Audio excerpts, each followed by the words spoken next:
Good evening. Welcome to the regularly scheduled meeting of the Jefferson County Board of Education on Monday, November 28th. And if you're able to, I'd like you to please join me for the pledge. And Ms. Bratton, please remain seated as you're in a little chair at the moment. I pledge allegiance to the flag of the United States of America and to the republic for which it stands, one nation, under God, indivisible, with liberty and justice for all.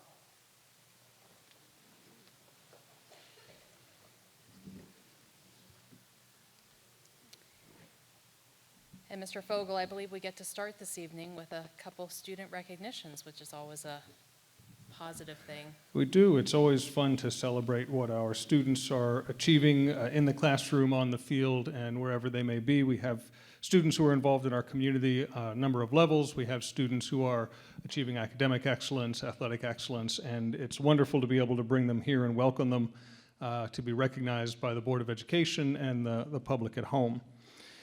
I wanted to start this evening with success from the Jefferson High School cross-country team.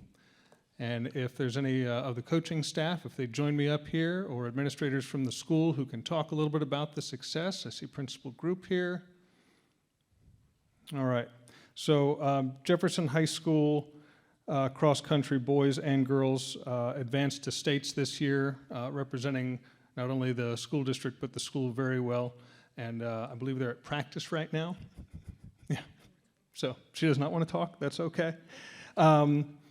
Do we have any of the coaches here this evening? None of them made it tonight, so we will make sure that they receive these, but I do want to take an opportunity to read the names of the teams that advanced.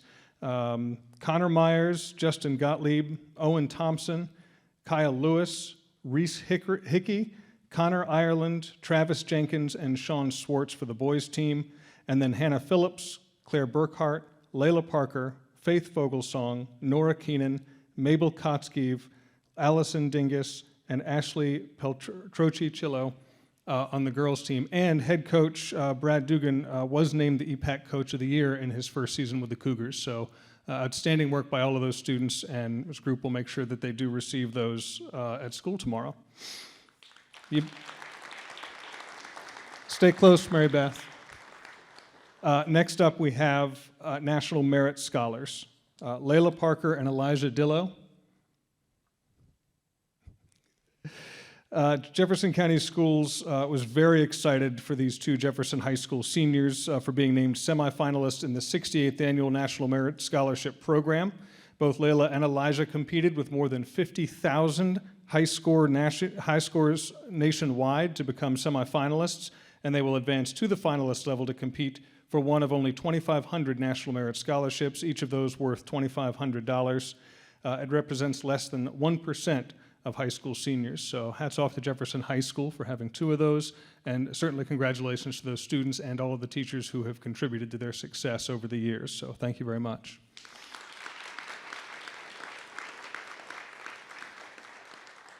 Up next, Washington High School and the National Technical Honor Society.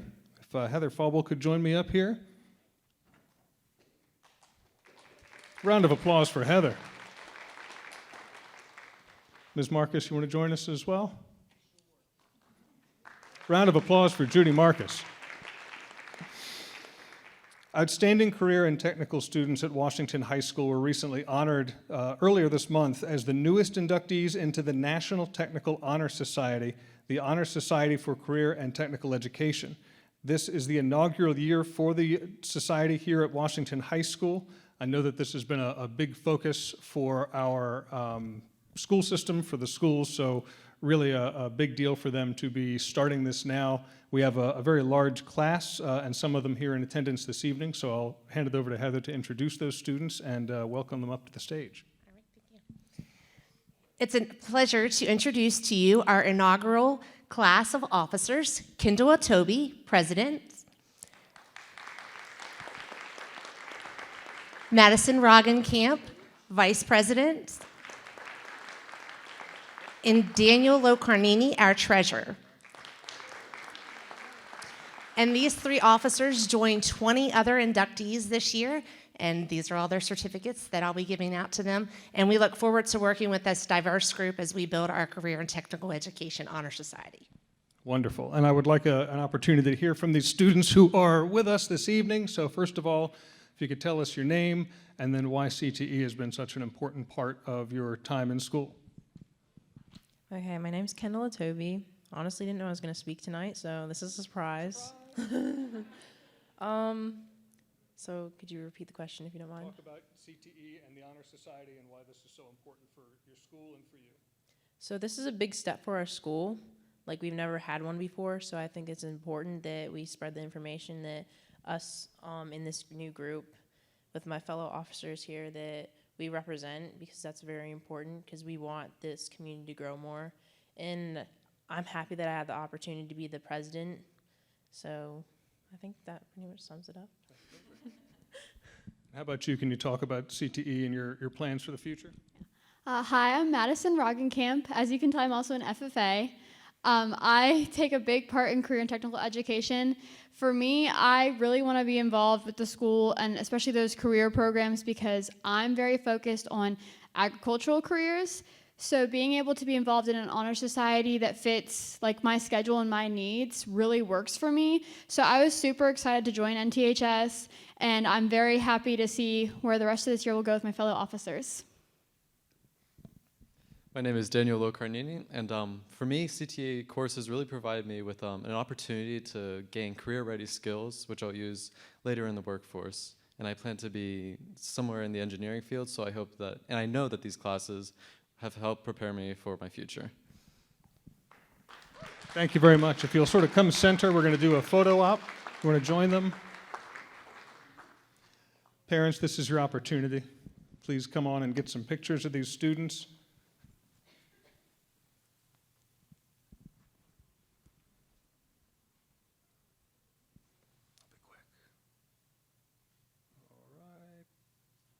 CTE on 3. 1, 2, 3. All right. I'm a poet and didn't know it. Wonderful. Thank you very much. Congratulations. Up next, we have Future Farmers of America. Recently, students from Jefferson High School, Washington High School, and Charlestown Middle School's chapters were in Indianapolis for the 95th National FFA Convention and Expo. We did incredibly well. I wanted to have all of them up at the end for photos, but I wanted to go school by school just so we can give proper recognition to the program, starting with Jefferson High School. If Charity Marsteller will come forward and introduce her students to the board and talk a little bit about Indianapolis.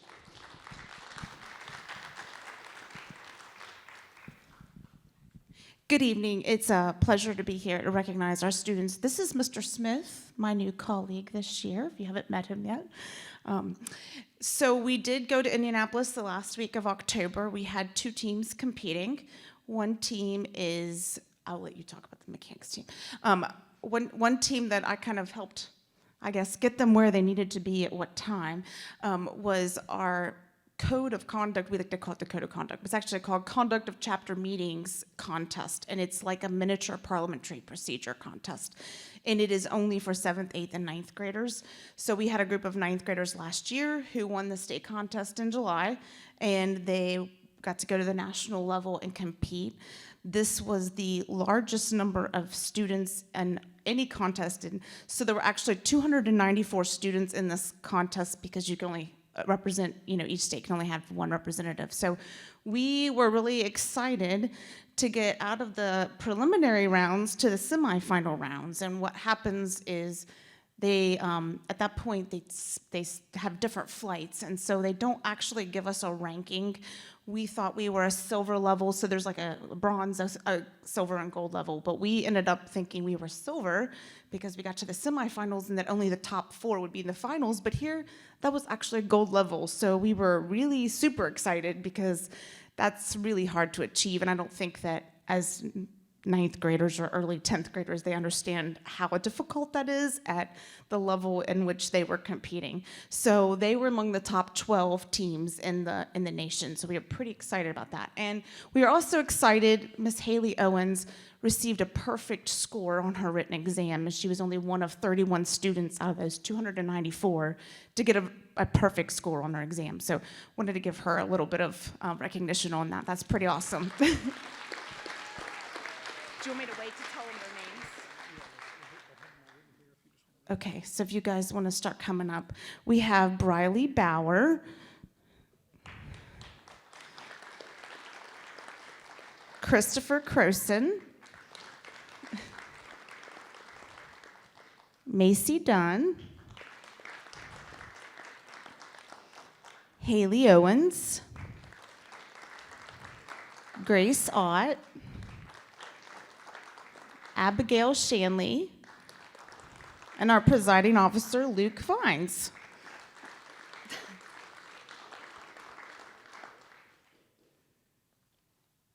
You're supposed to go behind them. We want to see them. No, I want your pictures. Do you want to just wait till we get all of them up here? I'll let you. Before I hand it to Mr. Smith, I think that Mrs. Grantham is going to talk about this too, but there is a National Chapter Award Program, and what that is based on is our program of activities that we submit every year as a chapter, our list of the goals and the activities we want to meet throughout the year. And Jefferson High School and Washington were the only two chapters in the state to be recognized at the national level as a 3-star Gold Emblem chapter. So we're pretty excited about what's going on in Jefferson County here.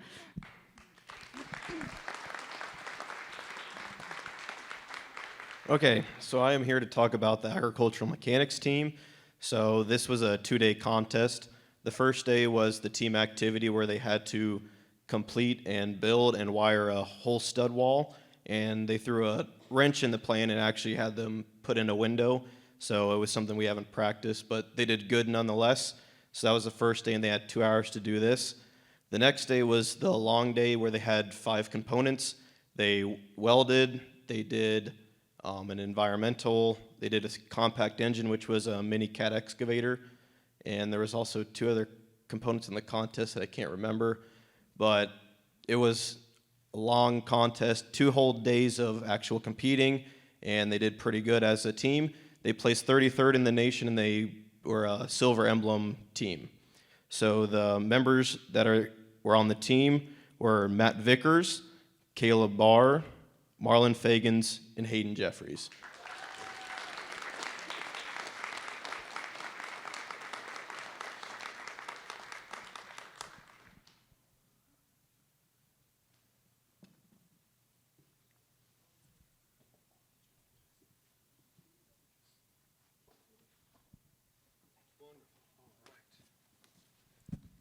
Thank you very much. This is your photo op, folks, with the students from Jefferson High School and the Board of Education.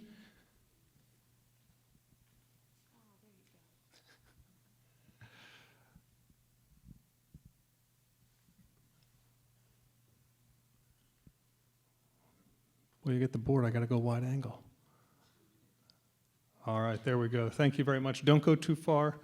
I'm going to ask now Caitlin Grantham to come up from Washington High School. Folks, go ahead and have a seat. I'm sorry. Yeah, let's do one school at a time. I'm getting too complicated. Thank you. Round of applause for Jefferson High School FFA.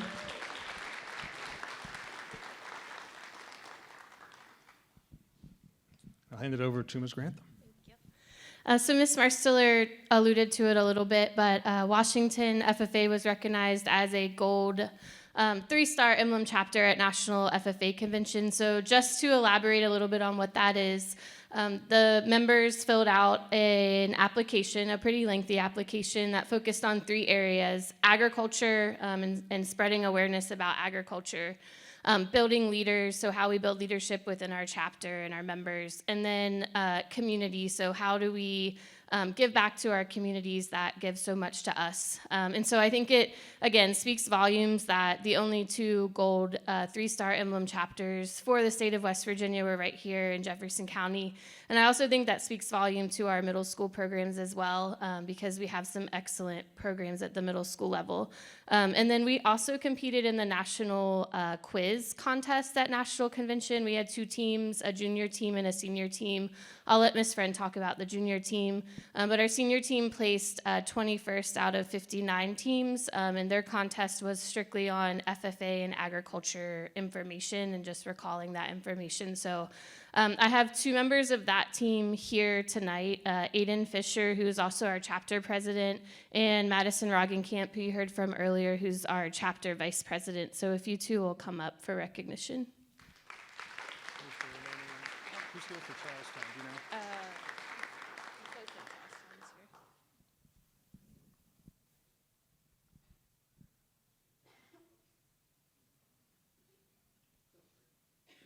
Go behind. You can go behind. Behind the board there? You can go behind, Eden. I didn't bring my phone up, so. You want to go up with? I'll get you. All right, we're going to do another one. While I awkwardly fumble for my camera. Okay. All right, ready?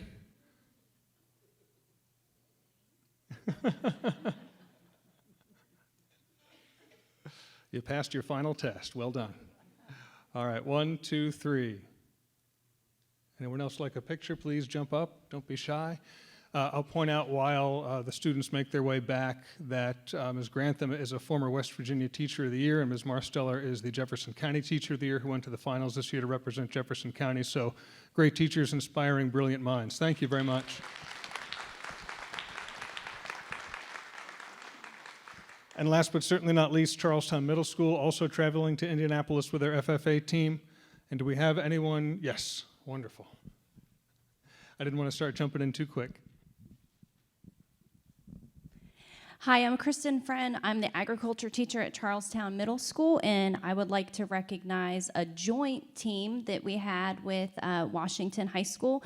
So competing for the first time, we were in the junior quiz competition, and we were unable to fill a team at the middle school, being only 7th and 8th grade, and we took 2 students with us.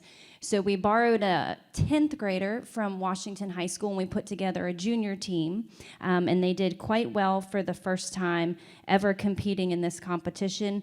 There was 44 teams, and our team placed 15th, and we would like to recognize individually, Kyler Shade placed 74th out of 149 individuals. And Kyler is also in 7th grade at Charlestown, and she's our FFA secretary this year. And then we borrowed Mary Gruber, who placed 68th, who is at Washington, part of their officer team, I do believe, as well. And we would also like to congratulate Chloe Fisher, was 35th individually, and she is our FFA president this year. So they did an excellent job. They studied hard and represented West Virginia and Charlestown Middle School very well.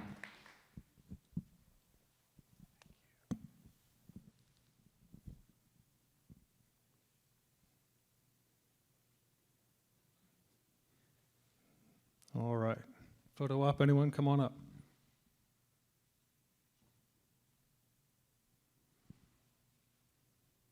All right, another round of applause for our FFA students and staff.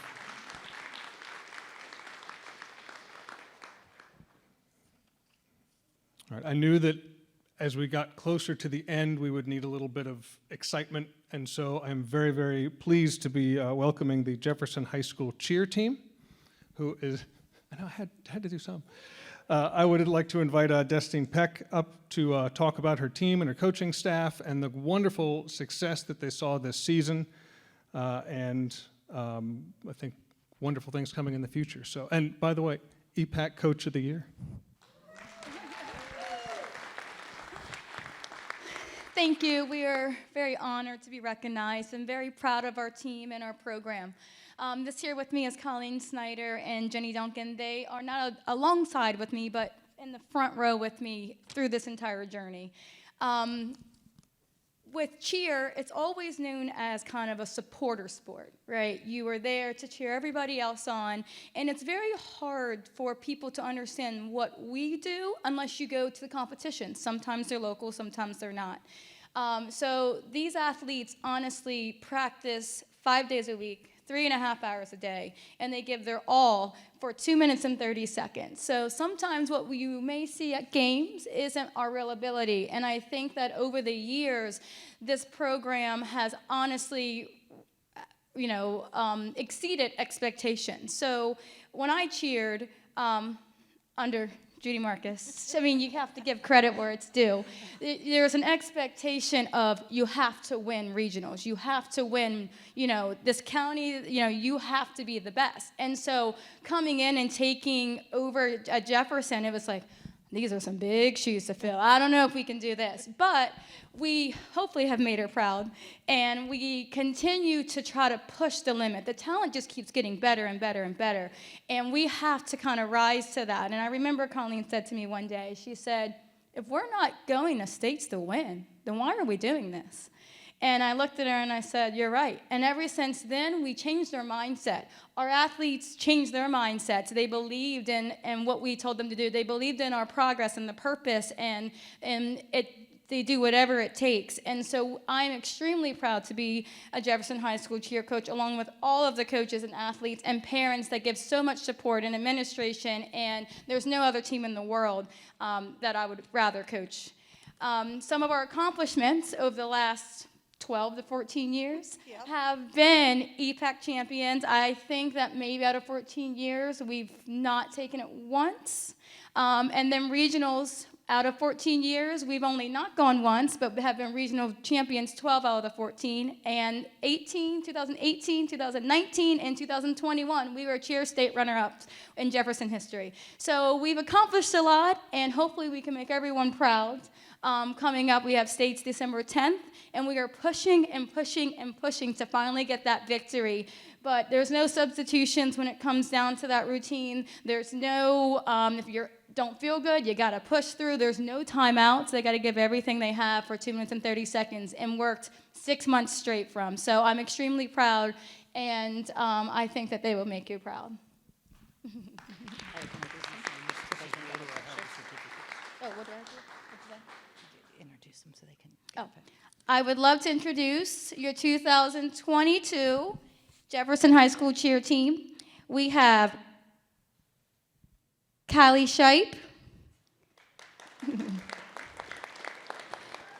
Bree Goins, Maddie Sechrist, Jules Duncan, Sabin Rockwell, Jelena Vega, Haley Barrett, Emily Brooks, Chloe Burlett, Nevaeh Sweeney, Aubrey Seaton, Anna Smith, Alexandria Curry, Adrian Troxel, and Rachel Helmick, and Kylie Catterson. Oh,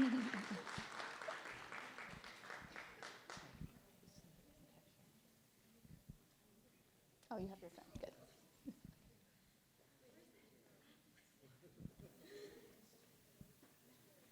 Oh, yeah, different. We can arrange it later. Oh, I went out of order.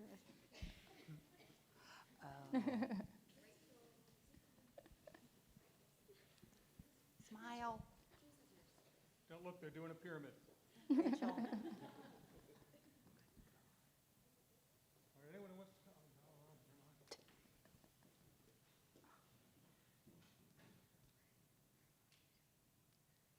They normally get information a little quicker. Great. Thank you all very much. Big round of applause for the Cougars.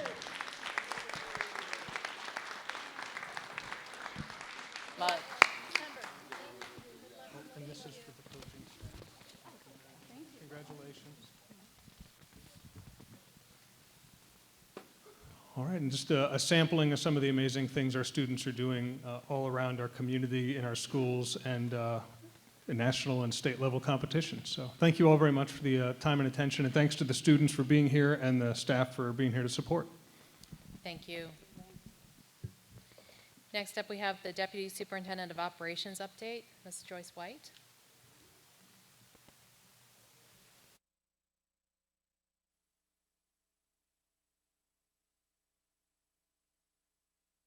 Good evening, how's that? One quick update I have for you is that the baseball and softball lights are currently being installed here at Washington High School. It might have been dark when you pulled in, but I assure you that the equipment's there, and that will be done by the next baseball, softball season, so we're very excited about that. And for the rest of my update tonight, I want to highlight our attendance department. They are headed by our attendance coordinator, Devin Pearl. Devin brings a lot of energy to this job, a lot of dedication. She's dedicated to our students. She's caring, compassionate. She can build relationships with students. On top of that, she means business about kids attending school. So she's the perfect combination in an attendance director, and I'm proud of the program she's building. The board generously supported 2 attendance workers, and I'm going to invite Devin to the podium this evening. We'd very much like you to meet them. They are energetic, enthusiastic. Miss Group was here this evening. I know Miss Group says that when they're in the schools and not doing home visits, they are a presence in the school, ones that kids enjoy. They're a positive addition at both Washington High School and Jefferson High Schools, their bases. So I'd like to introduce Ms. Pearl to talk a little bit about them, and then I would like to hear from the attendance workers themselves. Ms. Pearl. Thank you, Mrs. White, and thank you for allowing me to have the opportunity to speak tonight. So I feel really fortunate to be able to introduce Stefan Johnson and Erica Tharp. They are our new truancy diversion specialists that have started this academic school year. Stefan works mainly with Shepherdstown Middle School, Wildwood Middle School, and Jefferson High School, and Erica works with Charlestown Middle School, Harpers Ferry Middle School, and Washington High School. And these amazing additions to our department have received so much praise from the leadership within their schools and our central office on their professionalism, empathy, and support of students during student assistance meetings, home visits, and things like that. They've been invited to sponsor student organizations at their schools and help build a sense of community. They go above and beyond to help our students and families. They answer calls after hours on their work cell phones, not their personal cell phones. They help coordinate community services for our families when needed. And most importantly, they're a caring ear to our families when they're experiencing difficult times. I've had the opportunity to speak in front of you before, and as we know, attendance is not anyone's favorite department. And so they really take something that can be a challenging conversation and really turn it into something powerful to support our students and our families. They're out doing home visits to help meet families where they are and to show our students how much we care when they're out of school. So I'd like to introduce Stefan Johnson to speak a little bit about his experiences. Thank you, Devin. Good evening, everyone. First, I would just like to say I'm very grateful to be able to work in a great county and provide services to our families and students. Excuse me. Inside of the buildings, I try to be as visible as possible. I try to be a familiar face, normally greeting students with a handshake or a high five or a friendly smile, and also engaging them by names, which can be hard over 3 different schools, but I'm getting there. I'd like to say that I believe that building relationships in the building and being consistent helps our students, not only with attendance, but also just feeling safe, feeling comfortable inside of our buildings and feeling welcomed. And sometimes a smiling adult face or a friend could be the difference in changing a child's outlook on how they perceive going to school and attending school. I would like to say that, just being able to assist our families, our students in their times of need. Through my time, I found through my time, I've also found that the families that I've come in contact with, attendance is just a glimmer of a bigger, deeper social emotional problem sometimes, or economic issue that some of our families face, which we all kind of know, especially coming out of the pandemic and dealing with a lot of hardships. So our students' resiliency and our families' resiliency should be applauded and rewarded. But like I said, attendance is normally a peek into a bigger issue. And so, for instance, I can tell you guys a personal story without being too personal. This was the case in one of my families this year. I noticed a pair of siblings that were often absent, unexcused, or just tardy over the first month of school, just doing attendance reports. And so after reaching out to the parent in the house, I ended up finding out why that was occurring. It wasn't just the kids didn't want to come or the parents didn't care. It was a deeper story. Obviously, there was a split in the household, a separation between house and mom now was the sole provider for the family, for 2 other children. So not only just finding out, getting them in school, finding housing, finding a new job to support those children was a big, huge part of why they were missing days, taking kids to interviews and doing things like that. So it really opened my eyes up to understand the bigger picture a little more, and just dealing with attendance. It's not just, always that kids they don't want to come or the parents don't care. Sometimes our families are going through a lot. So how I remedied the situation was, after reaching out several times, our schedules just didn't match up. So I actually met her at work to sign some papers for transportation. We got her connected with the school counselor, and then so they got also counseling, and then they got a bus.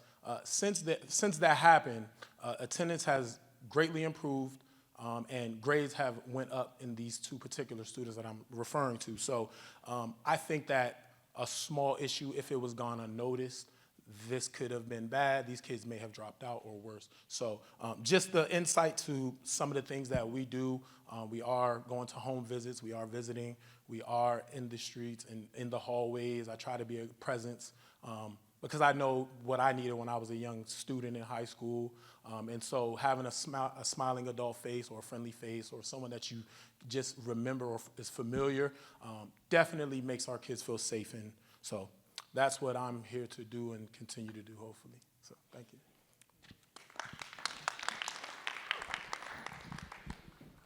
Hey, y'all. First, I'd like to thank my supervisors for this public speaking opportunity. So yeah, as you've heard, for the last 4 months or so, Stefan and I have been working on trying to get our kids to school, all of them, right? It sounds simple enough, but in practice, of course, it is anything but simple. Like all of us who work in education, my colleagues and I in attendance wear many hats in the course of our work. Just today, I delivered lunch to a student who has lost both of her parents in the last 4 years. She's fighting to finish school. She's actually been of the age that she could have quit school for several years. So I really applaud her persistence in keeping it going, keeping that fight going, while also juggling looking for work and a place to live. I get the impression that she might not have many chances to celebrate. So I was grateful to have that opportunity to celebrate her progress toward steady attendance and toward graduation. A few weeks ago, I had a parent text my work phone in the evening and tell me that she and her daughter hadn't had anything to eat that day, and did I know where she could get something to eat. And I was honestly thrilled to be able to get in contact with Jefferson County Community Ministries and get a meal delivered to their door that evening. This year, we also had a student transfer in from another county who was identified as at risk, and so I started meeting with him weekly pretty early in the school year. A few weeks after we started meeting, he told me that other than his girlfriend, I was the person that he talked to the most. I'm happy to report, although I've been told I cannot say his name explicitly, of course. I wish I could, though, because he became the only student in the truancy diversion program to have perfect attendance for the first 9 weeks of school. So I'm grateful for the chance to work in this role for an attendance department that values proactive support over punitive measures. But I'm doubly grateful also to act as a member of the community, that village, going out on home visits to show our students and families that we care and that we miss them when they miss school. Thank you.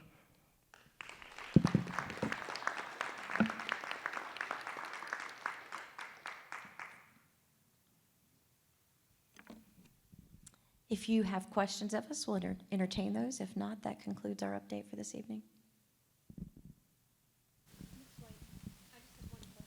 The question I have would be just, can you provide any kind of an operational update on the status for the sound that we've been going through the process for the sound equipment at both high schools? Yes, ma'am, we just signed the contract today, and Jen Rowan, Director of Technology, will be scheduling that project very soon. And just say thank you very much to the team, and what a great job you guys are doing. It is nice to see those smiling faces when I am able to get into the buildings. They're great additions to Jefferson County Schools, so thank you.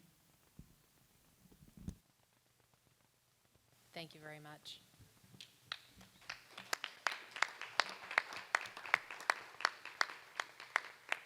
Next, we have the approval of the minutes. Is there a motion to approve the minutes from the regular board meeting held November 14th, 2022? So moved. Thank you, Mr. Osborne. Is there a second? I second it. Thank you, Ms. Bratton. Any questions or comments?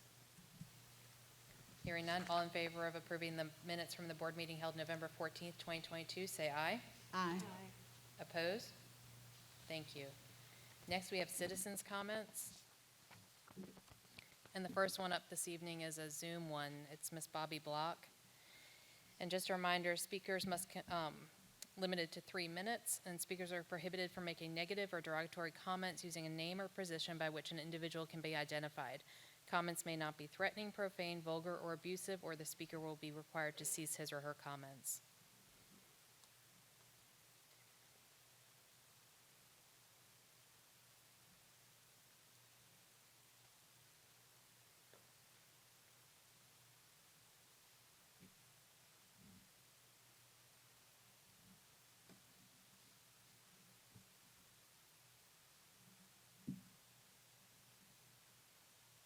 And after Ms. Block is Jacqueline Milleron, just so you can be prepared.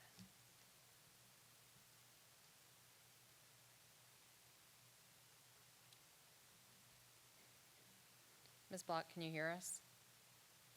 I can hear you. Can you hear me? Yes, ma'am. Whenever you're ready, you can start, please.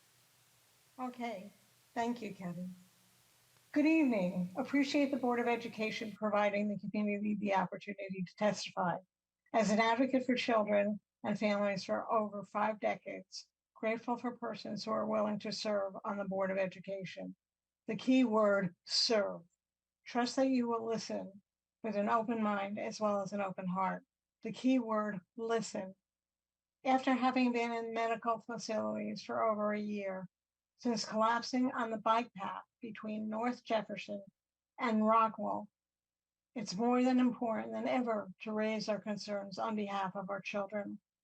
I am grateful that the JCBoE has risen its voice on a number of occasions to stop Rockwell and other polluters, such as Stay UI. Unfortunately, you've been unjustly denied. It's time for Rockwell to be held accountable and the BoE to get support in ensuring that the environment, safety of our children, families, and staff deserve is received. We need environmental justice. It is inexcusable that Rockwell has been misleading data.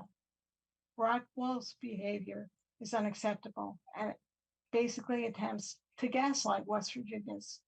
They state that the goal is to utilize natural gas, which is not necessarily an honest account. The application they submitted is still based on estimated emissions data from Rockwell's Mississippi facility, which operates on coal. It is understood that Rockwell is proposing to switch its operation from coal to natural gas. The permit needs to be based in real emissions data from Ransom facility. The permit needs to be based on the Ransom facility and not be sugar-coated in any which way that Rockwell seems to want to present it as. A further concern involves the lack of the inclusion of the best available control technology, BACT, for natural gas. Rockwell needs to be required to install the state-of-the-art BAC for all regulated emissions based on natural gas. It is indeed unacceptable that the application does not include an air toxic assessment and lacks adequate monitoring. The fact that the Rockwell does not include the prohibition of the use of coal in its applications raises questions as to the intent of their omissions. A picture is worth 1,000 words, and therefore I will be attaching the YouTube presented by Mary Reed, highlighting the atrocious toxics that Rockwell has knowingly used that jeopardizes our children. They cannot plead ignorance, and neither can the BoE. Ms. Block, I'm sorry, that's your time, but thank you very much.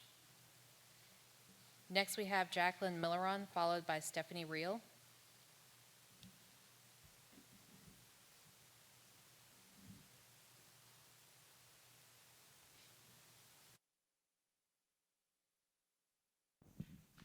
Good evening.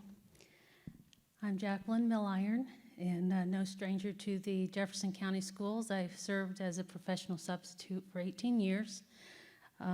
Also, have a son who's highly successful, a public school attendee. So I'm here today because of dealing with the utility issue.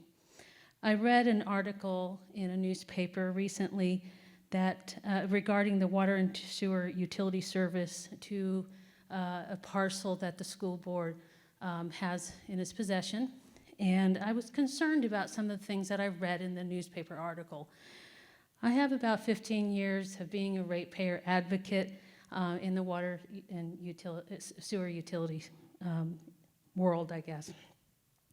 So that said, I have copied for you. I couldn't make a copy for everyone. My printer's acting up and whatnot, and they're very thick, but I'll leave them with you for your help.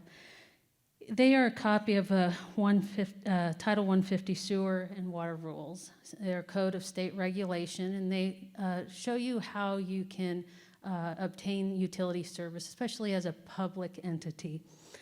I am in favor of public entities being served by public utilities and not private ones. Partly because, as you might know, Jefferson Utilities is proposed to be purchased by American Water of West Virginia, and those rates are going to go up significantly. So when you're looking at being served by a utility, look at short-term and long-term effects. Whether they charge capital improvement fees may be an enticement, but then are the rates going to go up significantly, which means that those fees are going to be put on to the ratepayer, which would be you in the end. I do have concerns because I didn't see the options that you do have. You have option of well and septic for, in particular, the Gardner's Lane site. You also have an option to hire an engineer to run the project if you find a public utility is not willing to work with you. You have other public utilities that you could, give a try. So while I don't know all there is to know about utilities, after the 15 years of ratepayer advocacy, it's taught me a thing or two. Should anyone here tonight on this board or anybody in the school system have any questions or think that I may be able to help in any way, I am glad to help. I will meet with anybody. I will have discussion at any time because it's very detailed what your options are. Ms. Milliron, I'm Yeah. sorry, that's your time. Yeah. All right. But thank you very much. Do I leave? Thank you. Next, we have Stephanie Reel, followed by Karen Buck.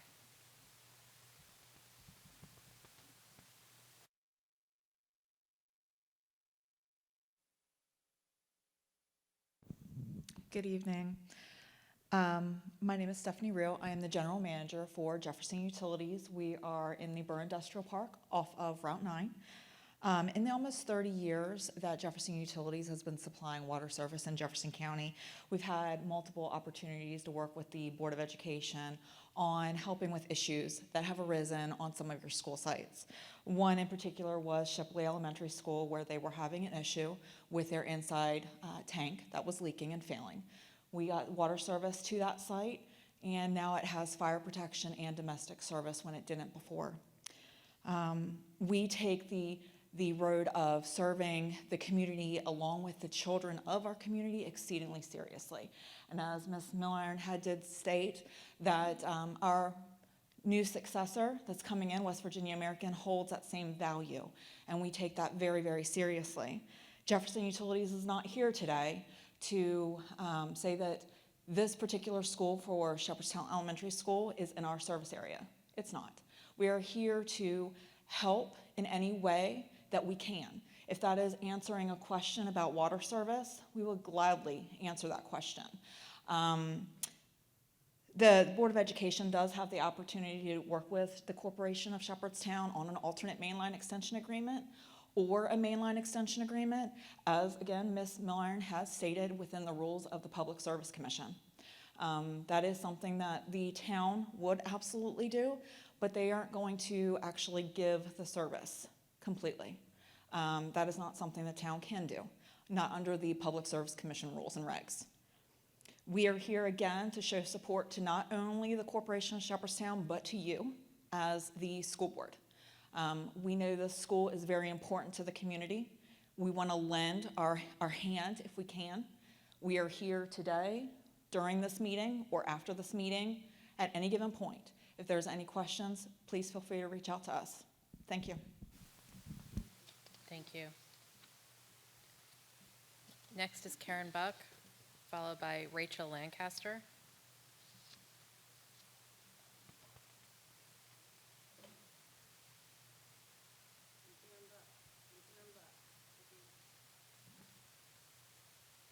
I'm Karen Buck, a concerned grandparent. I too read the paper. The following statements are my own opinion, meant for entertainment purposes only. My comments are directed to this board and that superintendent. From the black math genius to abusive masking of students, to failing test scores, to hiding pedophiles in school, including a 13-time offender. Thank you very much. And now trying to shake down the taxpayers for more money with an unbelievable story about water and sewer at a Shepherdstown school. Mistake after mistake after mistake after mistake. There comes a time when it's mathematically impossible to make this many mistakes. So we are only to surmise that you are either not capable of doing your job or you have other things on your mind like money. So let's talk about money. I have doubts that $2.2 million in question has anything to do with water and sewer in Shepherdstown. Coincidentally, I find it interesting that this shakedown for taxpayer money is occurring in the middle of a recession when the stock market is falling like a rock. Also, coincidentally, teachers' pension funds across the nation are going broke because they invested in FTX and the stock market. These pension funds are trying to make up for these losses in any way possible. And I'll say that again. These pension funds are trying to make up for these losses in any way possible. I certainly hope that our teachers' pension funds were not invested in FTX and the stock market. Like I've said many, many times before, this board is going to collapse under the weight of their own incompetence. It's just a matter of time. Thank you. Next is Rachel Lancaster, followed by Denny Barron.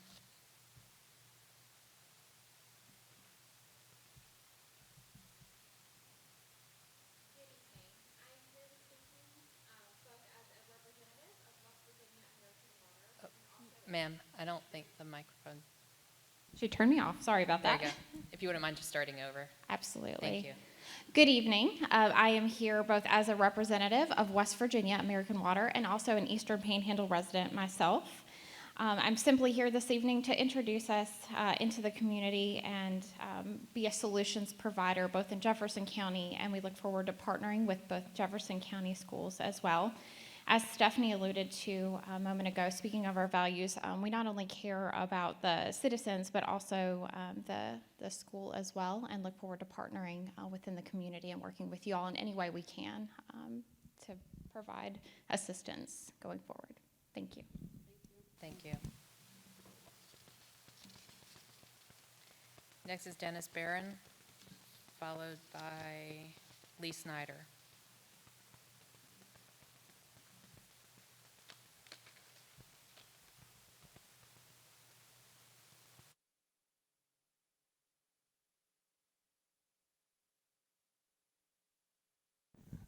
Hello, my name is Debbie Barron. I'm representing myself and also have been a member of the Jefferson LSIC committee since the beginning of time. We have waited for Jefferson Elementary School, the new school, for a long time, and we are here to encourage you to make the best decision possible about the water and sewer. We have polled our members of LSIC, and the almost unanimous opinion is that we should pursue the public utilities if possible, and we are here to offer help to obtain easements too if that is needed. Thank you. Thank you. Next is Lee Snyder, followed by Joe Spurgis.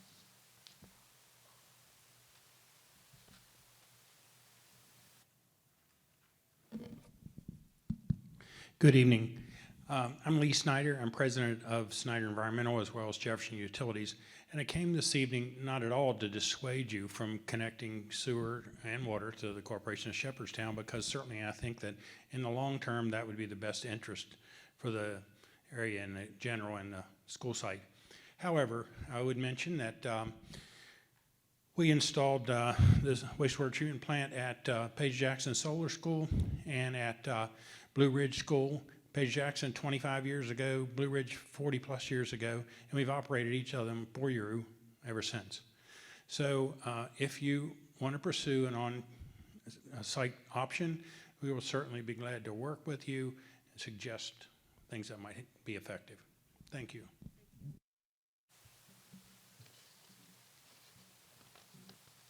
Next is Joe Spurgis.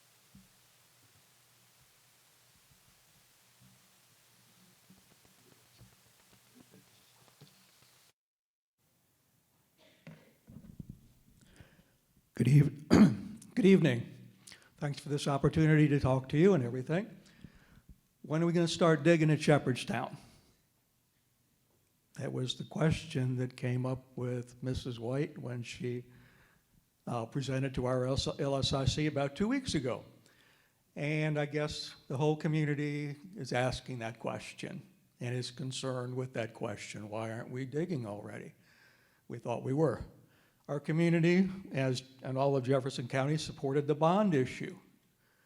And I guess the bond issue, the take from all of the members of our LSIC, the bond issue specified public water, public utilities.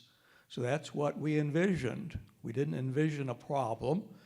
I'm sure you didn't envision a problem, and now you have to deal with a problem. And more power to you. But I ask you to make a good decision based on the information that you have. Mr. Snyder is, and I know him personally and professionally also. He's offered his expertise. I've talked to Mr. Welch also down at the water and sewer department. Shepherdstown is willing to work with you.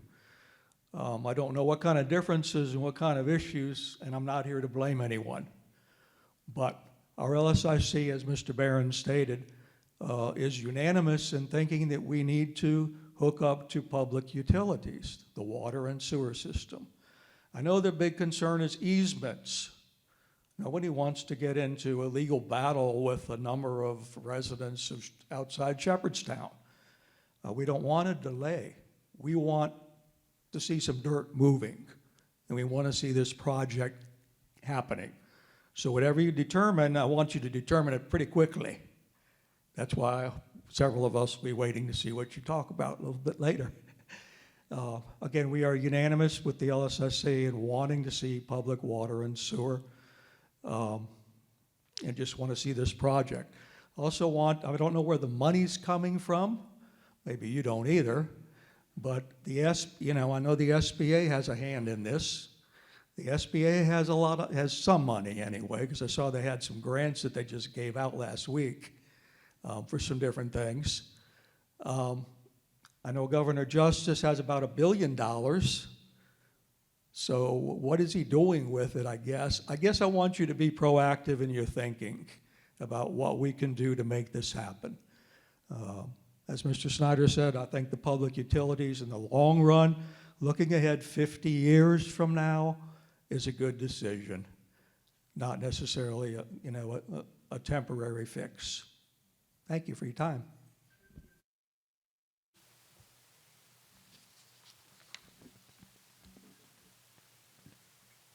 All right, next up, we have the consent agenda. Dr. Gibson-Learn, do you know if there are any additions or changes or anything to the consent agenda? All right. And with the consent agenda, I'd like to remove section 9A. Is there a motion to approve the consent agenda, removing section 9A? So moved. Thank you, Mr. Osborne. Is there a second? Thank you, Ms. Ogden. And my reasoning for removing 9A is because I'm listed on it as well as my husband as a driver. Any question or discussion about the consent agenda removing 9A? Not about removing 9A. Any questions about the consent agenda before we vote on it? Yes. I still haven't received all the information that was promised to me. I want to know about these EPIC positions. We're spending a lot of money on EPIC. I was finally given, when I asked for the salaries, I was given an hourly rate, but am I to assume that these are all full-time employees? That's one question. And the other thing is, I presented a contradictory chart about the number of positions at the board office versus Berkeley County, and the number that I was given by a citizen, it shows about twice as many board positions that was given to us by the superintendent. So I'm trying to still get clarity on those two issues, the number of board positions we have and exactly what those positions are, not just that there's 36 versus the 64 that the citizen presented us with. So those are ongoing concerns about this, the budget. And then there's the treasurer's report, and I guess we have a treasurer now, or have they not started yet? Because I just would like to, at some point, meet the treasurer to be able to, ask questions. So those are my only two issues. Any other comments or questions about the consent agenda? All right, all in favor of approving the consent agenda, removing 9A, say aye. Aye. Oppose? Oppose. Thank you. All right, now, since I have to recuse myself from 9A, Mr. Osborne, I'd like to ask you to take over for a moment while I step away while you approve section 9A.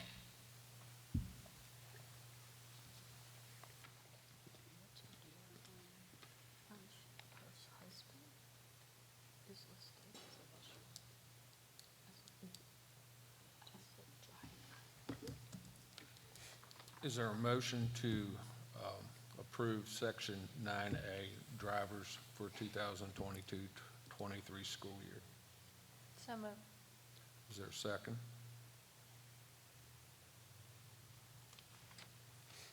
Second. Thank you. Is there discussion? All in favor of approving 9A, please say aye. Aye. Opposed, no. Motion carries. Thank you.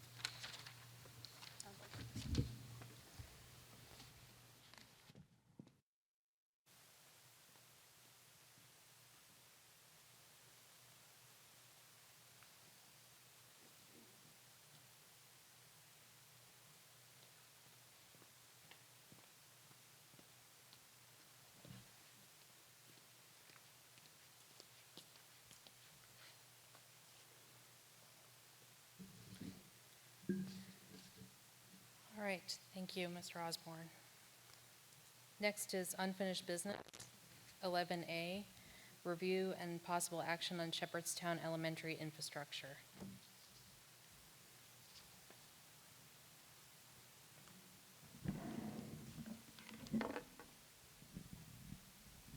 Good evening once again.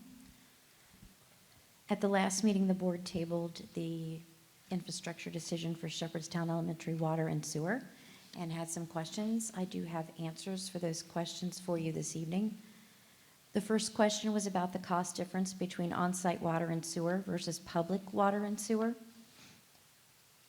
The difference between those, if we did it on-site, is about $500,000 less. It is $750,000 less if we just do septic instead of a packaged treatment plant. Question about the land use and building configuration and whether it would have to change if we did our own water and sewer. There would be no change to the building location or its orientation.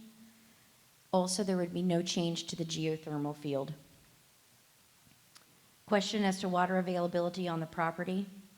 There is water on the property based on the geothermal test well that was drilled. With that geothermal well, water was hit at 450 feet. Discussion with Covenant Baptist on water quality and flow rate.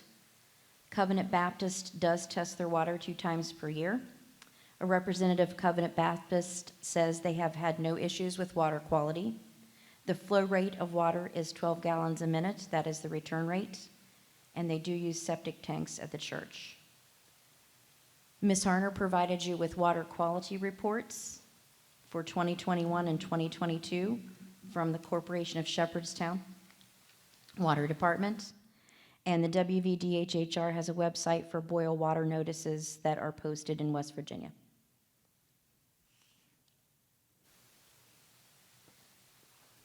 And that was all of the questions you had regarding more information that you needed to make a decision.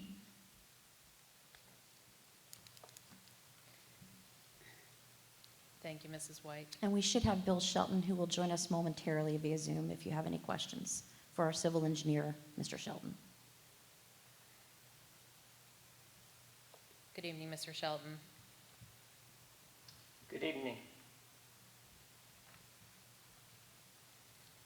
Are you all taking questions now? If you have further questions. Yes.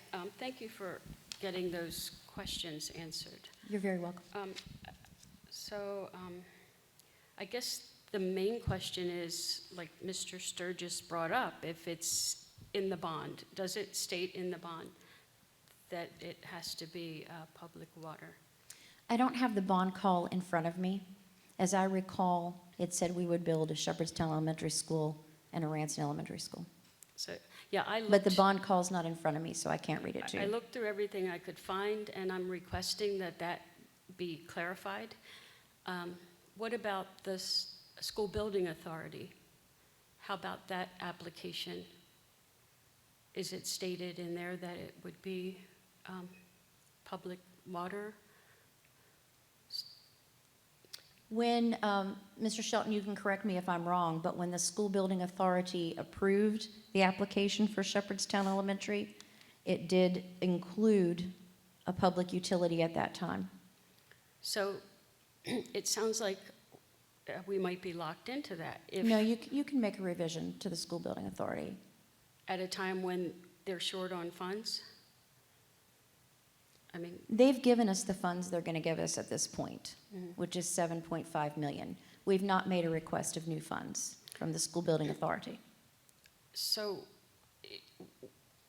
in the application, you said that there was, who filled out that application? That would be our principal architect, Randy Jones, and he sends his regrets this evening. He's fallen very ill and was unable to join us.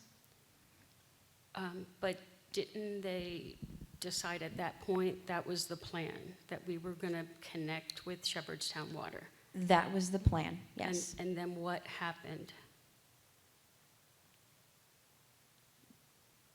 Why are we here? What's the issue? If you submitted the application, they approved it, they gave us money, we were supposed to start building in August, it's November, almost December. What's The school going building on? authority had to approve the plans when they came out. There was a lack of a West Virginia State School Building Authority director because the director left the position.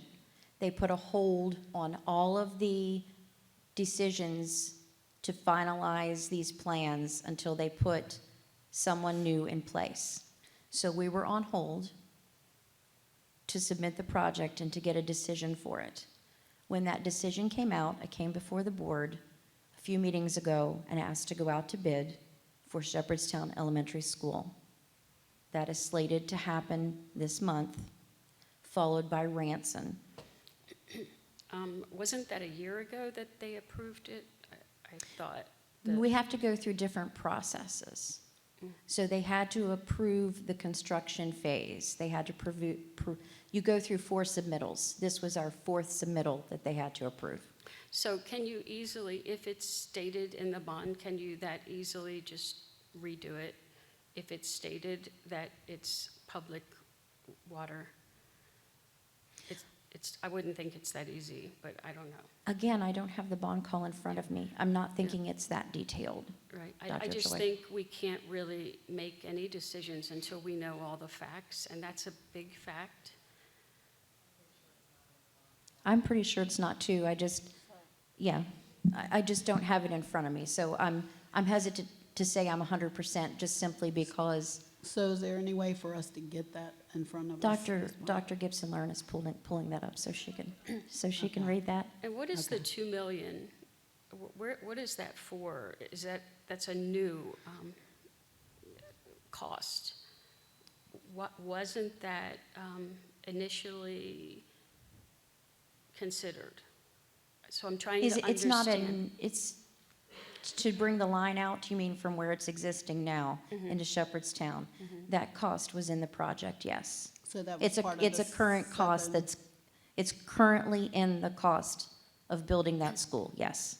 So why all of a sudden are you considering something different? I think the board is considering something different. But the board is considering it because the board is being given information by you and Dr. Gibson. So why are you now presenting us with an alternative?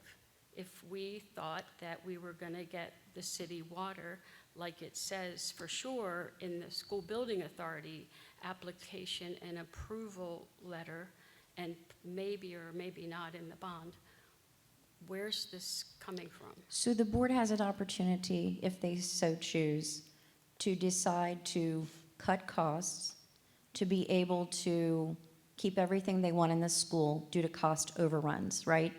Schools right now are running about 25% over budget. So I think the decision before the board is to put it in infrastructure or cut something out of the actual building itself if it comes down to cost. And you're saying to cut costs by building using the well and septic ourselves and then a waste treatment plant? Is that? I'm not saying anything, I'm just offering the choices. Yeah, and that's what I'm asking. Those are our Right, choices. those are the choices. And I remember from last time, it's a suggestion that there would be hiring a part-time employee to monitor the water. You need a chief water operator, that is correct. It's hard to get teachers. Where are we going to get somebody willing to work part-time? And this estimate of $6,000 a year, I hear what you're saying. I don't disagree with you. And then isn't it true that this whole, if we were to go with this, doing it ourselves, in 25 years it would have to be redone? It would reach the end of life, and when it reached the end of life, yes, it would have to be redone. So, and then the other issue about Shepherdstown changing things, that concerns me too, because that's not my understanding about Shepherdstown and dealing with the various offices involved. And it's my understanding that nobody applied for a permit even yet at this point. We've been following a process, and Mr. Shelton can speak to that has been following a timeline. And so, Mr. Shelton, do you want to speak to where you were in that process prior to us kind of getting stopped, and when you would apply for said permit. Yeah, we've been working with the Shepherdstown facility or utilities department for many, many months. When we first began looking at the extending the utilities out, we did meet with them. We met with them out on site, and basically we needed to get a plan together before applying for a permit. And so that's kind of where we are, is we have plans that are viable and buildable, and now we're getting the approvals we need to move forward with that, and we're in that process right now. So, excuse me, I have a question because it's my understanding that the Board of Education met with Shepherdstown Water and Sewer Department 2 years ago, and they were told then what to do to hook in as well as offering to help. They were going to offer to help write all the paperwork. So we're still 2 years later and we haven't done it. Is that? I wasn't involved in a meeting 2 years ago, so I'm not sure what you're referencing.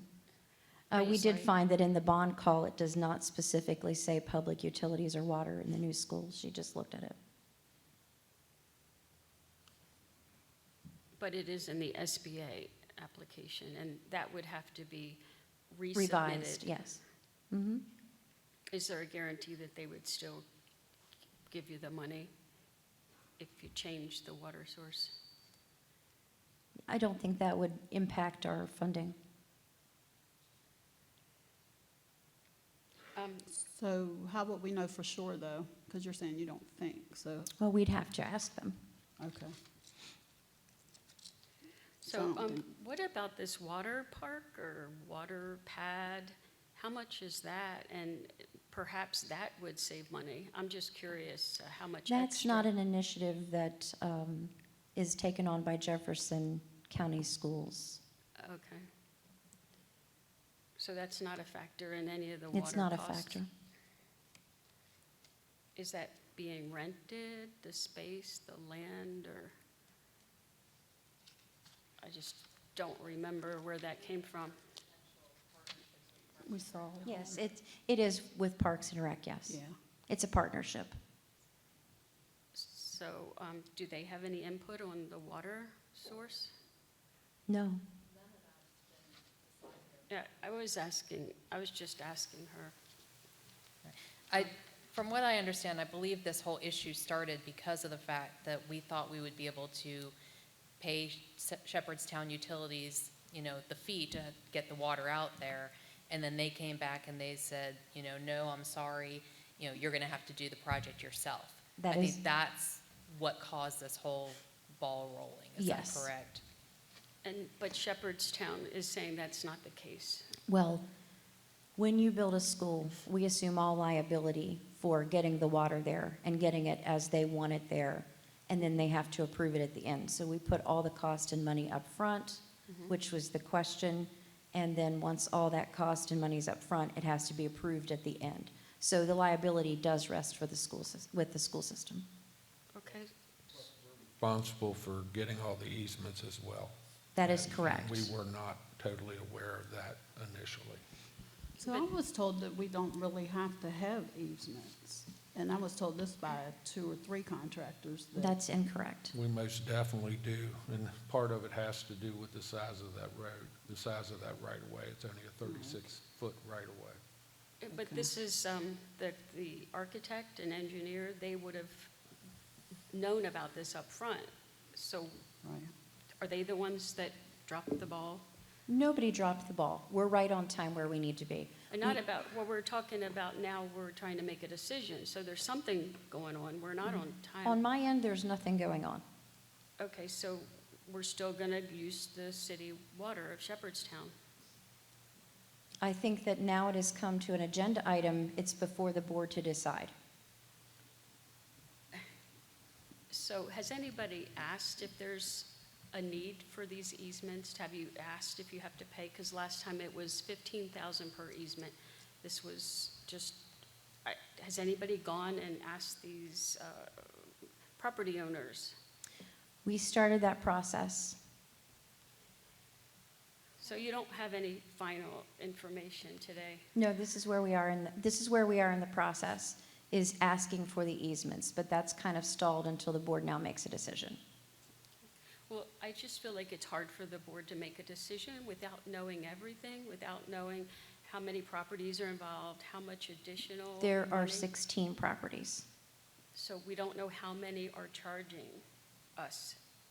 And is it possible for me to ask one of the professionals in the audience to come up and ask them a few questions?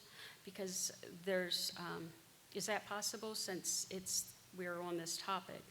But I have a question about the difference between the school system trying to get an easement versus a utility company, or, you know, what I'm sorry, I tried to hear your name, but I couldn't get it. But could somebody speak to that? Is there a difference between a public school trying to get an easement and, let's say, a public utility or like Shepherdstown?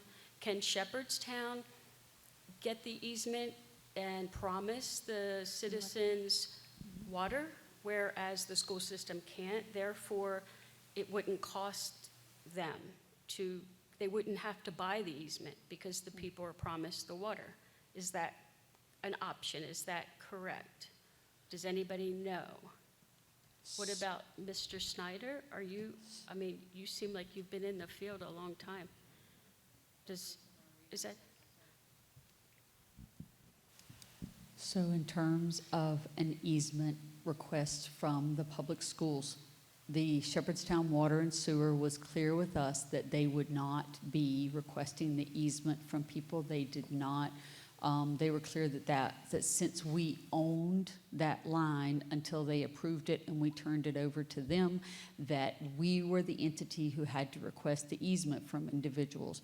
Just like anyone else, we go to a homeowner with a request. They can choose to grant an easement. Doesn't mean that it costs anything. They can grant it willingly, free of charge.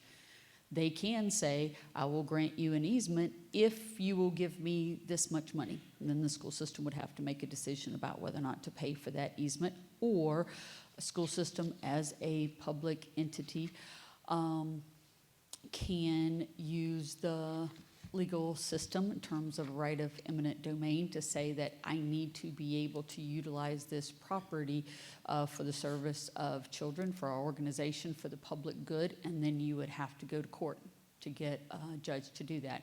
The $15,000 that you referred to, that is simply the engineer's estimate of if you came to a property owner who said I refuse to let you come across my property, $15,000 was the amount that it would cost you to then go across the road to the property owner on that side, who you would still have to get an easement from. Every time you have to go back and forth across the road when you miss people, that is an additional $15,000 in terms of cost of engineering and build.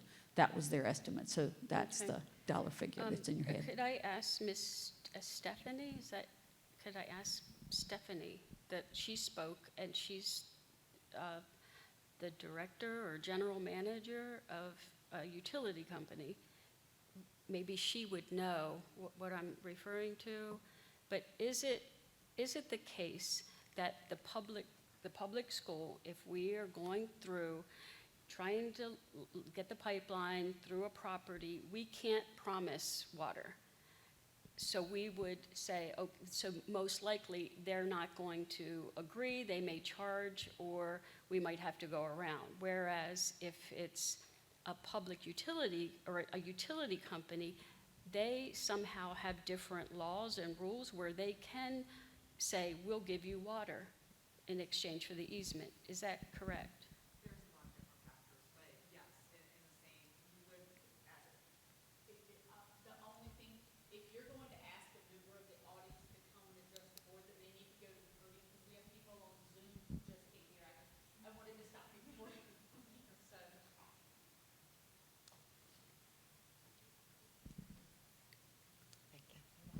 So there are a lot of different factors, but as was already discussed, yes. So a public utility or private utility would use the same type of factors to try to acquire easements. We would go to the owner of the property.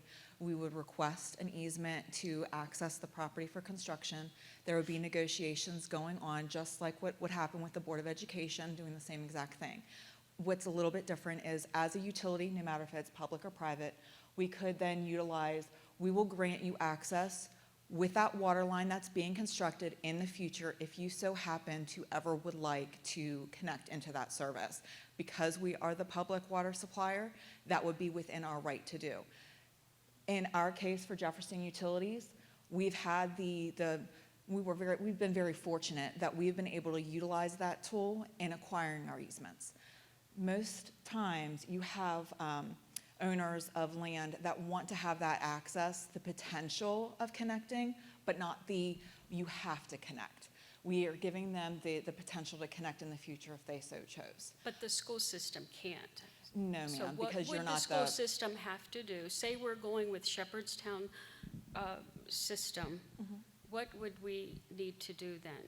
You would need to work with the Corporation of Shepherdstown. They may not be able to acquire the easements in their name, but they would be able to work with you as a school board in obtaining those easements on if they would want to grant that type of access to their lines, once it is then turned over to them as a utility. Can they do the same thing you can do, offer that water? They can Option. if they decide to, and because it's not owned by them, as what you had stated, then that would have to be negotiations between you as a board and the Corporation of Shepherdstown. But you could do it. Your company could, even though Jefferson County owns the school system owns the line. So we have in cases, yes, we have worked with the entities that are constructing the water line. So in this instance, you would be receiving the funds to construct the water line from point A to point B. And then it would be then transferred over to the utility. If it was Jefferson Utilities, we'd be working with you to acquire those easements, because at the end of the day, it's also benefiting the utility. We're extending service where service is needed. So we would then work with the developer that's bringing that service out. The Corporation of Shepherdstown, I believe, would do the same thing, but you would have to talk to their actual agent in order to really finalize that. It sounds like they're wanting to find ways to cut costs. Do you have any perspectives on that? As a provider of water service in Jefferson County and working with the Board of Education on existing facilities and proposed facilities that are coming in the future, in my opinion, in this industry, I would not cut cost for public water supply. That would be my suggestion to you. Safety hazard or? Well, you're also looking at fire protection for the schools. There's plenty of things that can be cut, I'm sure, to look at. But I don't believe that public water supply should be one of them. Thank you, I appreciate it. Thank you. So how, Joyce, if I can ask, how is this project different than, well, number one, all the other projects we've ever done, but let's say Drisswood, when we built Drisswood Elementary School, do we know what utility company we used for Drisswood? And then did we have to provide, or did we have to gain easements to go over people's land for that? Or that was something that was that JUI or CTUB, or who did that? Do we have any idea? Yeah, Jefferson Utilities. Jefferson did that. So when we reached out to that, or Ms. Milliron, do you have any information on Drisswood? Oh, ma'am, if you wouldn't mind coming to the podium, thank you.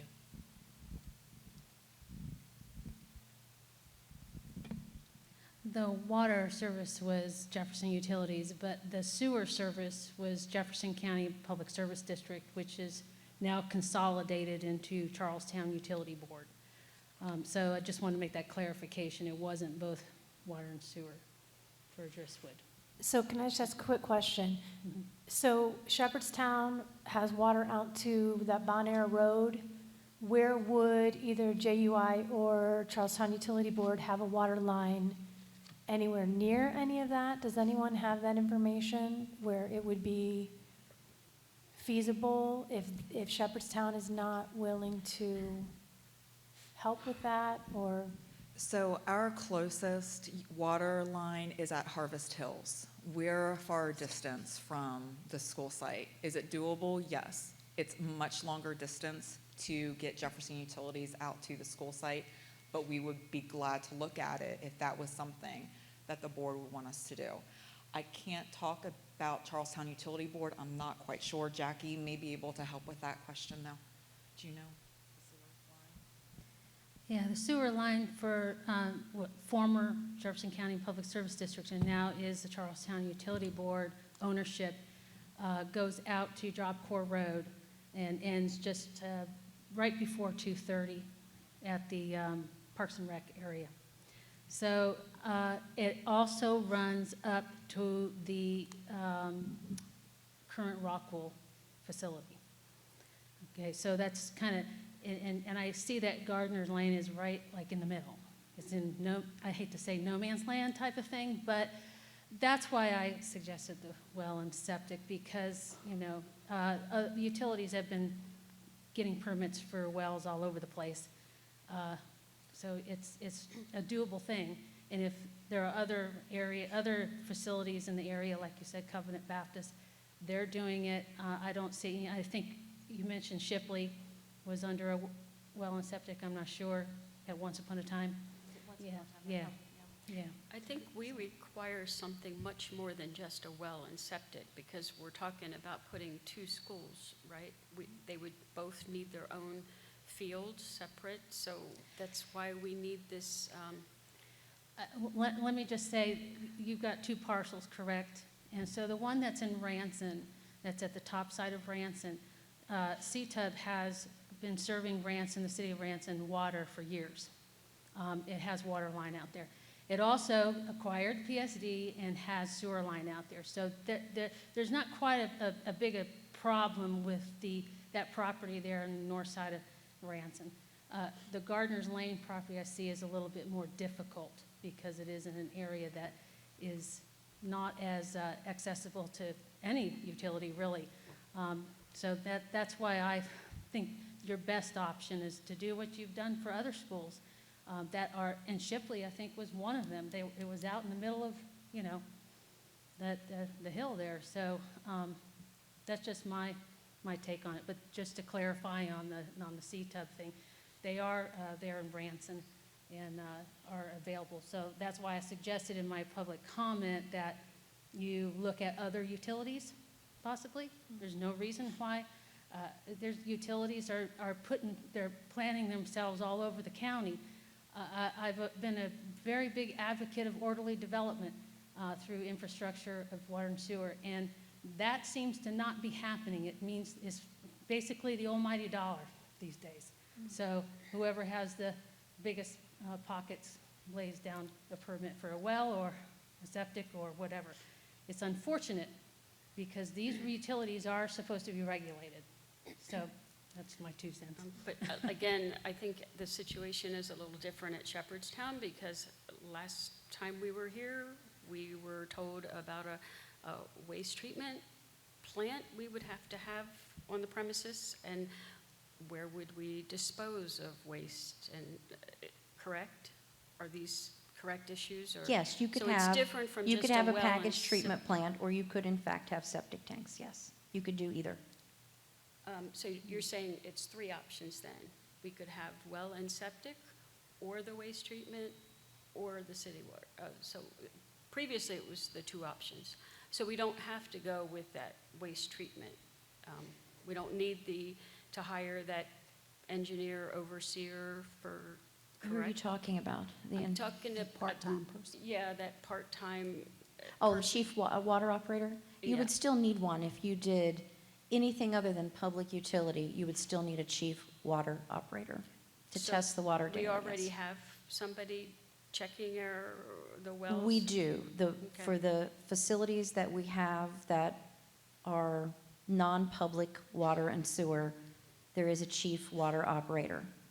The chief water operator is retiring, so that would have to be a contracted service. Okay, and you expect that to be 6,000. Yes, annually. For just this one school. But wouldn't that person serve the county? Yes, And this is separate from any employees in the maintenance department? correct. We're losing the chief water operator, and that takes some training in order to be able to get one back. That's a skill set, and there are required classes that they must take. I have, so you're saying that the price has never changed, that the only change was now you're trying to cut costs, correct? That was what we were told at the beginning of this questioning, that this At the was the beginning of the reason. question before you would be, where do you want to cut costs? Mhm. That's Yeah. not for me to decide. It's Yeah. my position to recommend or to bring you choices and options that you have before you. So, but what I'm saying is that your response when I said, why is there this $2 million? What is that from? What is that for? Oh, it's always been there. We're just trying to save money now. So is that correct? So there's no additional fees? Because I got the impression from the last board meeting. No, there's nothing additional. Okay. I'm so- sorry you had that impression, but Mhm. that cost Yep. has been in the cost of this school. Because it's just different from what's in the application for the school building authority. That application says it'll cost $300,000 to connect to an existing line, which is very different from what we're being told now. So I'm trying to make sense of everything. Okay, thank you. And I can send that to if you want. But I have another question.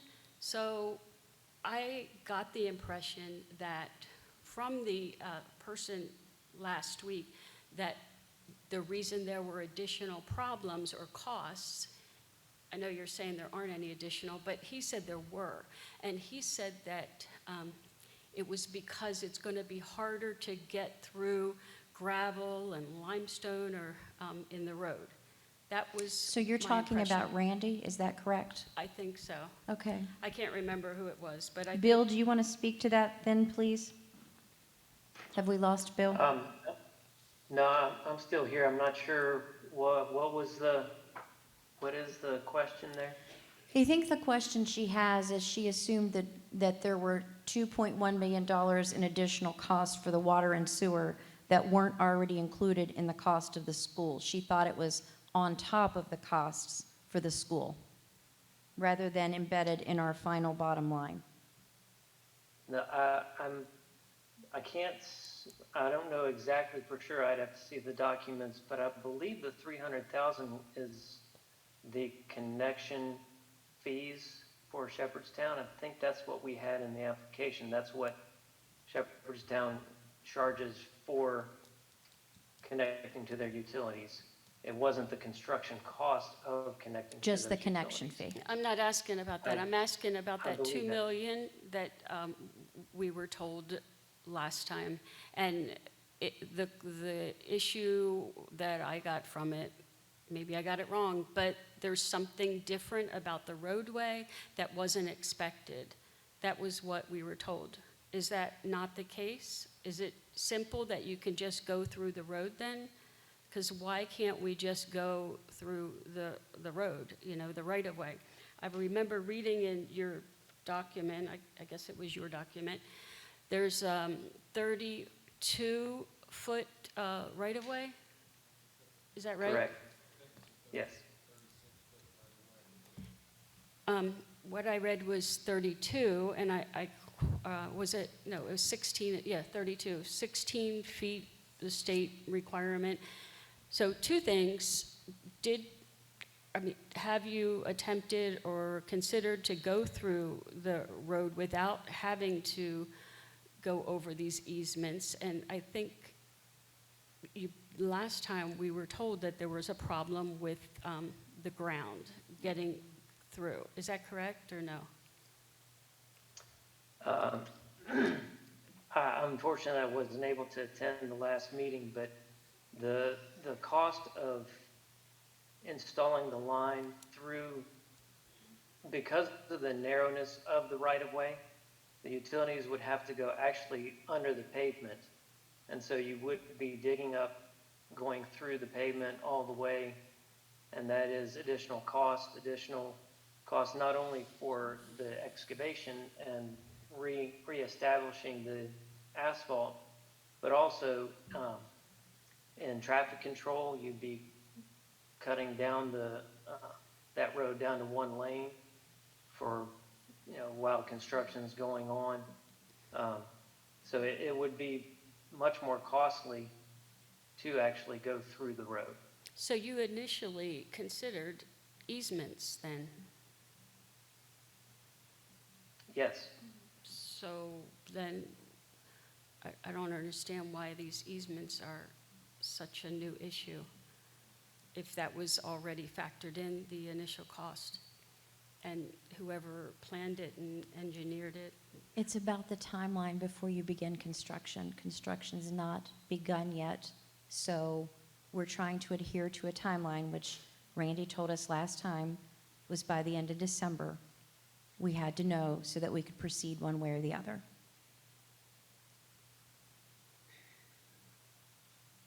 Mrs. White, with your preliminary work, as far as the easements go, did you get a warm feeling or not a warm feeling about people granting easements? I would say that that was mixed, a mixed reception. We don't have any facts though, right? If Correct, speaking to you people haven't is gone- facts, I mean, it's verbal. It's all verbal at this point, yes. But we don't, we should be presented with the actual number of people, the number of the 17, not, so personally, I think we Well, just. the number is 17, but one of them's us, so that takes the number to 16. Okay. So, Ms. White, can I take a second to kind of summarize from last week to this week where we are and why we have to make this decision, just so I have this clear in my mind. So originally, yes, we thought we would deal with Shepherdstown like we have many other schools that have been built. We contract in with, give them the money, give the entity the money, whether it's the public utilities company, Corporation of Shepherdstown, whatever it is. We pay them the money, they do all the work, they do the easements, they take care of everything. They bring the line out, we've paid them the money, and then people, as they go along, can choose to hook in or not hook in. It's not any of our business. They do whatever they're gonna do, and that's the end of it. In this situation, we thought that's what we would do. When we met with the corporation, we were told that's not what they wanted to do. We would be responsible for doing the work that we had not had experience in doing before, which is to go through all these easements, which would, I'm assuming, require an attorney as well, because we don't know how to write proper easement documents. I don't think we should take that on ourselves. Anyway, we get all that done. They also, I'm assuming, we don't have a guarantee as well at the end that says once we would put said line in, we still have to assume that they're going to accept that and take over that. They could say, no, thank you, we don't want that. And then, I guess, not give us water in the end? Is there anything that says they have to sign on that if we build this line, they will give us water so that it saves us from that? And I think if I recall, that's how we got to this place of then you coming back to the board to say, hey, we may or may not hit a snag here. Here are the other options. We need to get this project going. As Mr. Spurgis has said, we've been trying to get going. We want this dug. We want to start. If it is a better fix that gives us 25 years, and it isn't going to affect the configuration of the current grounds the way we have them, and we can provide healthy, fresh water and sewer, is it better to just go ahead and build this, whether it cost us the same, less, or more? The point is we want to get the project going, and we don't want to be delayed because we have one or two entities or easements along the way that say, I'm sorry, no, or then we dig across the road, then we're calling the asphalt company, then we have to have them fix the road, then we get sued because somebody doesn't like it. Again, we assume all of those responsibilities as taxpayer, with taxpayer money that then also may be once again requested. Is that my summation of how we got to here? In this scenario, we would assume the liability for that, yes. And yes, it is my recommendation, strong recommendation, that you would need an attorney to negotiate easements. So is it also true that if we decide, okay, we're going to go ahead and go with the public utility, we're going to put the line in, that they still have to agree, once the line is in, to give us water, and we would then have to turn that back over to them. And then if anybody applied for or wanted water along that line, then the Corporation of Shepherdstown would be paid back that money. It wouldn't pay us back, or the taxpayers of Jefferson County who'd paid for that line to begin with. It would then become money that Shepherdstown would gain. Is that correct? That's my understanding, yes. Is that my understanding of how utilities work, Ms. Milliron? Is there, or could we keep the rights to that line and get the money for that, to pay back the money for the line? I'm just trying to understand if we could gain funding for taxpayers that have to put the money out. And that was part of the reason I copied the CSRs. And under Title 150, water and sewer rules, there are rules of engagement when you do, as a developer, in this case you would be considered a developer, you would approach Shepherdstown Utilities. They would say, it's interesting, I'm going to back up a little bit. I have never heard of a utility turning down a developer in that sense. They as want long our as it's business. paid for, or if it's, there's something wrong with the fact that a public utility has a right to do that. Now, if it's not feasible financially or physically, then they have a right to turn that down. I'm going to think about the Roxel line for a minute. The Roxel line was run from as a private project, and now it had been turned over to the state, but as a private extension under what's called an alternate mainline extension agreement. And so it was a $10 million project that ran from where Roxel is now all the way down to Charlestown. In that line extension, the state now, who took over that loan, is getting reimbursed for every new hookup that comes onto that line, because they originally paid for that line. So as a school board, if you pay for a line or an extension, you have a right to reimbursement of any new hookups that come on to that line. Now, you have a right also to waive that right. So you could just convey the whole thing over to Shepherdstown Utilities. So I'm not sure, in all the time that I have served on utility boards and done this work, I have never heard of, I was always told that we, as a public utility, you had obligation to serve. You never had a choice not to serve. And the pay part is the part where you had a choice as a utility. If it was too expensive for a utility to recover the cost of it, but if you're paying for it, then I don't know how that's a problem for them to serve. Now, as far as the easements issue, I don't know if your loan stipulates, but it used to be you had to get 80% of the easements to go ahead and start the project. I believe now it's 100%. You have to get all the easements, the rights of ways. So I in that respect, I don't know how a public utility can turn down. There might be things that I don't know about the situation with Shepherdstown. So when a public utility looks at a project, it's either financially or technically feasible, then they pursue it and they say, yes, we can serve you. And then they develop a project scope, and they can perform the project. CTUB performed the Roxel line. They're the ones that did it. We hired the engineers, we did all the work for that.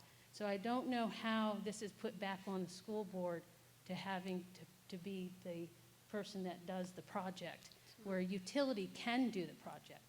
So maybe I'm missing some information, but that's, in my experience, that's what happened with the Roxel line. It was a classic Title 150 alternate mainline extension agreement. We upped the number of years for reimbursement to 25 years instead of 5 to 10 because it was a $10 million project. And that's all it really, it was a classic Title 150. So I don't know where the hiccup is here. But I can just tell you from my experience, that's what took place. And what should take place in this case, in my mind. I just don't know, maybe there's something I'm not understanding. Thank you. It's my understanding that they really want our business. They want the line, and they want the revenue and potential revenue. But we did ask them to come this evening. They were not available to come to speak. Yeah, it was a last minute, but I did meet with several members of Shepherdstown Water Board, and Yeah, they said- I know, I want to say we asked them a couple weeks ago. Historically, that has not been the way that Shepherdstown's operated, though. NCTC paid for that line to go in to NCTC, and then it was gifted over to the town. The land that was developed where Rocks is now was similar, and the pumping station out there was paid for by the people that owned the property prior to Rocks, and that was conveyed over to the town. So this is how they have historically done this. And they're consistent in their meetings and telling us how they're going to do Yeah, I business think with there us might as have well. been a misunderstanding. I agree, that's what they told me, that they've always done it this way, they're not doing anything different to this school system, and that once the lines are turned over to them, they take all responsibility. And, there's so many things that could go wrong. And so it's... I mean, to me, I feel like I agree. I think it's a great plan. Have somebody else put the line in and then take it over. It's a great plan, because it sounds like you would make some good money that way. But it also sounds like it may be a great plan for the taxpayers of Jefferson County, that if we did that we put something in the agreement that as people hook into it, at least the amount of money that was paid should be paid back to the taxpayers of Jefferson County and not go to the Corporation of Shepherdstown. Personally, I think that's the right thing to do for the taxpayers. Anything above what it costs to put the line in, absolutely should go to the Corporation of Shepherdstown. If they're going to take the line over, I think that's fair. But if we're going to take the onus of having to do all that work and, hire attorneys and do all the extra pieces of it and enlist, obviously, Mr. Barron and Mr. Spurgis and get them going door to door would be my opinion. Tomorrow, get them on that. And, move forward with that as quickly as we can, because we need to know, really within a week's time, do we have the consent of the individuals along the road to be able to get the line in? If we don't, in my opinion, we don't have a choice. We need to put in sewer and water and do the treatment facility or whatever it is that we need and get the school going. And I don't think that we need to continue to wait if that's what it takes. We need to do it now. I don't understand why they do it that way, but, as Mr. Osborne stated, they apparently do it this way all the time. So we just get to be the lucky ones again. I don't know. Does anybody else have any thoughts on that? Yeah, I think We were that- basically informed that this was the only place in West Virginia that does it that way, but that is not true. There are other places where systems and businesses have had to put in lines. And I do believe that some of those have even gone to the school building authority. So the school building authority, you're saying, has taken those lines over? I'm sorry, what was that? Are you saying the school building authority has taken those lines over? No, the school building authority was given projects where the school systems had to pay for the lines and then gift them over to the utility company. Okay. And had to acquire The rights for that. the land as well. Ms. White, I think that, as the experts have informed us, we don't want to cut costs with water and sewage, especially with the fire safety. So, and probably, a way to cut costs is looking at grants, and there are several members of the community who have offered their assistance in grants, and finding grants to offset the cost of this project, but other projects. But personally, I don't think we should be going backwards. We really want to get away from well and septic systems. Correct. Just for the environmental impact. And the board has a choice where they'd like to cut costs. where I'm offering you that choice. I'm not giving you my opinion. I'm just saying it's infrastructure or building. It's infrastructure or floor plan. So, you know, we would need to see how much we're over. That's running about 25% at this point. After we get bids, we'll know that information.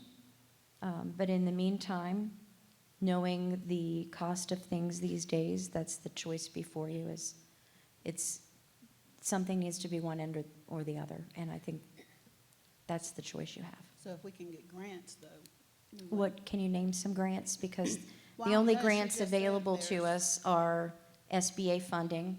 I know that in a conversation with the school building authority, Mhm. they have said that before we would get more funding, Mhm. we'd have to reduce the floor plan and they'd have to make recommendations. So, Right, so since I'm not a grant writer, no, I can't give you any Right. grants. However, Dr. Joy just said there's people in the community who have offered to help us with that. So sure, and maybe we if you'd should- like to give me names, Dr. Joy. Well, not in public, but I certainly will send you the Yeah, no, email. not in public. Yeah, I know you'll send me an email. But that doesn't mean that we, you know, we will be using a lawyer to decide with easements and which company who will be running the line, is that already determined? That has not been determined. Okay, so that'll go out for bids. Yes.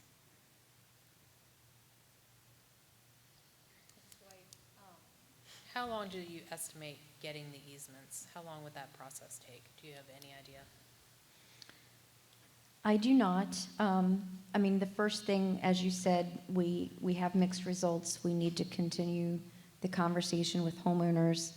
At that point, you're going to need to have a written easement in hand. Like, if the next thing past a phone call is door knocking, then I would like to have a document in my hand to be able to present to the homeowner so that they can make an informed choice for themselves. I know that the town of Shepherdstown, at least the water board, has offered to go with you. They have door offered to door. accompany us, that is correct. They've not offered to do any of the work, but they've offered to walk with us door to door.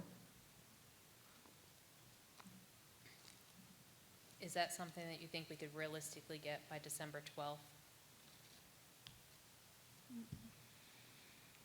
Have it written up and then have it signed?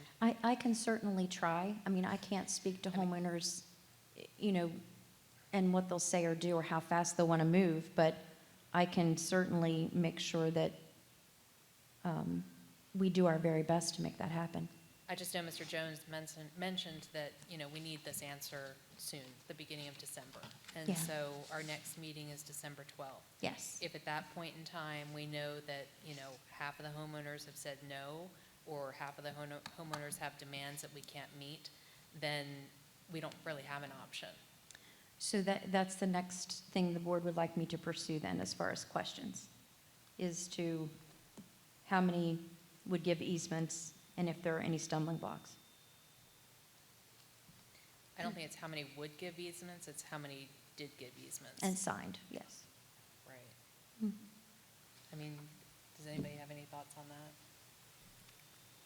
I didn't hear your question, but I just, have any plans been drafted for the water and sewer lines? Yes.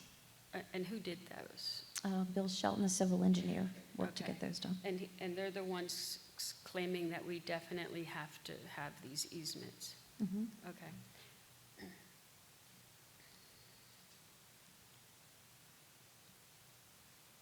Anything else?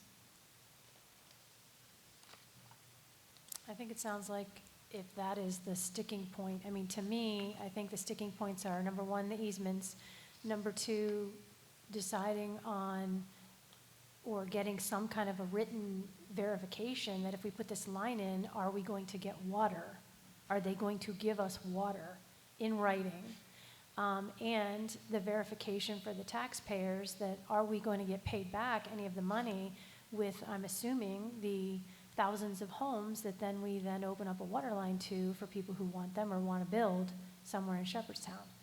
To me, those would be the three things that we need answers to yesterday so that we can make this decision and move and drill and get it going. Okay, I'll work on that for you. I have Thank you. one more question. The clerk of the works. Yes. When is that person hired? Is this person appointed? Do we already know who the person is? That person is not appointed. They are hired. We advertise and hire those. It's not a position that runs through the Board of Education. The Shepherdstown Clerk of the Works is John Steyer. The SBA was asking us to provide a Clerk of the Works for both schools. The second position was for Ranson, and we advertised 3 times without success. We had candidates.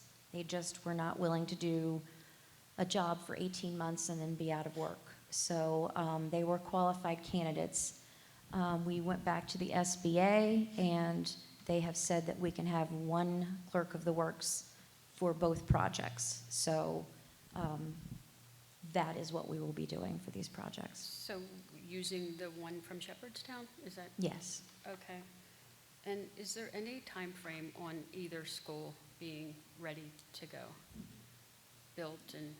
Built and ready to go? Yeah, either school. It takes 18 to 24 months for construction. At this point, the principal architect, Randy Jones, is still saying August 2024. For both schools? Yes, ma'am. Okay, so, thank you. You're welcome. Thank you.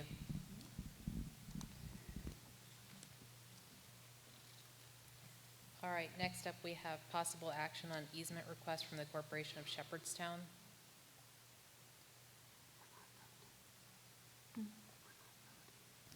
Per the board's directive, we contacted Frank Walsh, who is the director for the Shepherdstown Corporation, and conveyed that the board had requested their presence and that they had some questions about the extent of the permanent easement for the runoff, not the temporary construction easement. They said that they would be unavailable to come to this meeting, but they did invite any member of the board as a representative to come to their Thursday 12:30 meeting at the town hall, and they would be happy to answer any questions then. And that's for the bike path easement? Yes, ma'am. Okay. The one in front of Shepherdstown Middle School. Okay. I just, can I make a statement? Are you done? Yes, ma'am. So I met with several individuals related to that project, and I believe that this is essential to our students. I know that I had complained to you in the past about our students running in the street.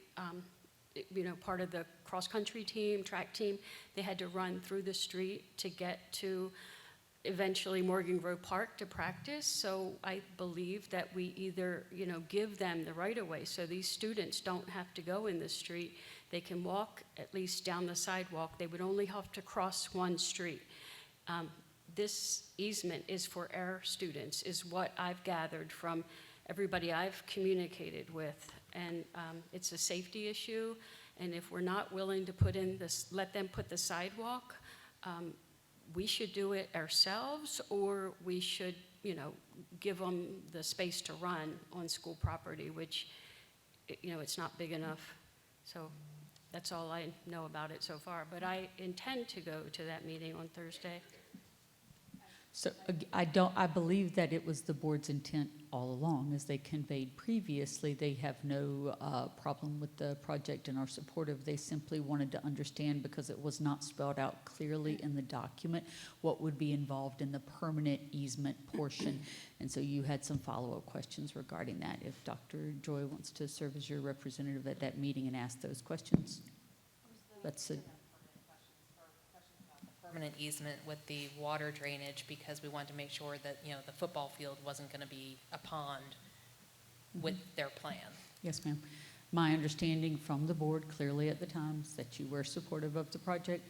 You were supportive of the temporary construction easement. You had questions about the permanent easement in terms of the water and how that would affect the playing field and the safety of the students at Shepherdstown Middle School. Again, we conveyed that. They conveyed that they would be happy to answer those questions at this meeting on Thursday at 12:30 at Town Hall. Okay, so I don't see any action on the easement this evening until those questions are answered. Presumably not, ma'am.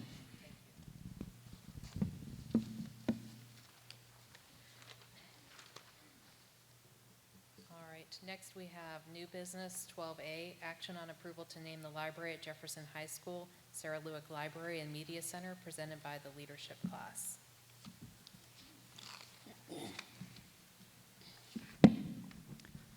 One of the funnest things we're going to do today. So, absolutely. Woo! Happy to get to this part of the meeting. And I thought the cheerleaders left the building. Good evening. To reiterate, we are here tonight to ask for your approval to name the Jefferson High School Library and Media Center the Sarah Lewick Library and Media Center. Hopefully you each have a folder, and on the right is our presentation, and then on the left is a list of letters from community members who are in support. So we'll start by introducing ourselves. My name is Sophie Stewart, and I'm a senior at Jefferson. My name is Alma Cedillo, and I'm also a senior at Jefferson. My name is Tyra Bake, and I'm also a junior and an exchange student. My name is Spencer Powell. I'm a senior at Jefferson. My name is Emily Hunt. I'm a junior at Jefferson. So our first slide to start off is, who is Sarah Lewick? Miss Lewick has been a Jefferson High School staff member since 1978. That means that Miss Lewick has been a Jefferson librarian for 44 years.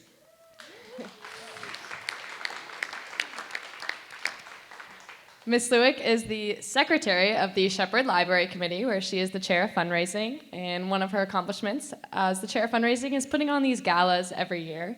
And when you donate to Shepherd, your donation is put on a system of levels. And at the highest level, it's named the Lewick level after Ms. Lewick and her husband because they donate so often. Ms. Lewick is a dedicated JHS librarian, a super fan, and a friend to all. But most importantly, Miss Lewick is the laminating queen of Jefferson High School, but trust me, she knows it. Ms. Lewick has accomplished a lot of things and been rewarded many awards the years that she's been with us. But one I'd like to highlight is she's begun a section in the library dedicated to the special needs program at Jefferson High School. And it really just highlights how she is for the students. She is our #1 fan. She is always decked out head to toe in Jefferson Cougar gear for baseball games, basketball games, football games. She really is our #1 fan.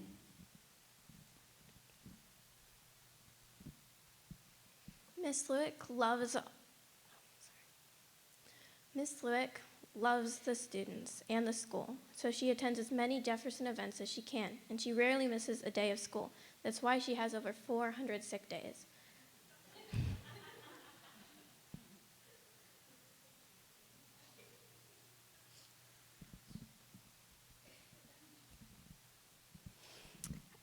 So some fun facts about Miss Lewick is she loves to sing the counties of West Virginia song. I mean, in the library to her students, unprompted, she will just sing. She'll come up behind you and start singing because she loves them so much. She has a twin sister. She graduated with a business degree at Shepherd University in 1967.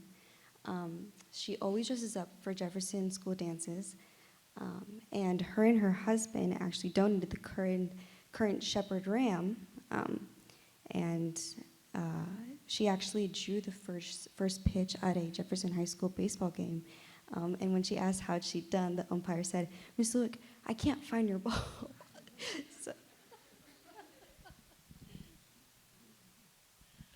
So since Miss Lewick has been at our school for so long, there's some famous lines that everybody knows. So everybody knows Miss Lewick, she's a superstar at Jefferson, so she always gets told that she's famous, but every single time she'll always say, "Oh, I'm not a celebrity or any of that." She's very humble. Also, because she's been there for so long, everybody says, why? Why have you stayed at Jefferson for this long? And she'll always say, "I'm here for the people, the students." She also gets asked a lot. Oh, every time when students enter the library, her first thing to say is, "I have $1 million question. What's your name?" So that always gets a laugh out of every student. And her favorite joke she will always say is, "Have you heard the latest? It's not out yet." Students really do love Miss Lewick, and just in the time I've been there, I watched her get proposed to, but don't worry, she said no. She receives many, many gifts, and one of the most important gifts was a giant teddy bear on Valentine's Day that she still has and keeps as decoration on her porch. Miss Lewick gets begged to be students' dates for many of the dances, but she'll never go with them.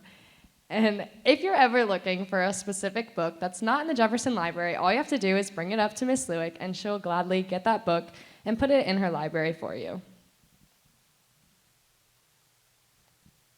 So as we said before, we've received many letters from members of the community, and one of my favorite lines from the letters is, "In my humble opinion, no one deserves this honor of having her name grace the part of Jefferson as much as Sarah Lewick, when to many, myself included, she is and forever will be Miss Jefferson High."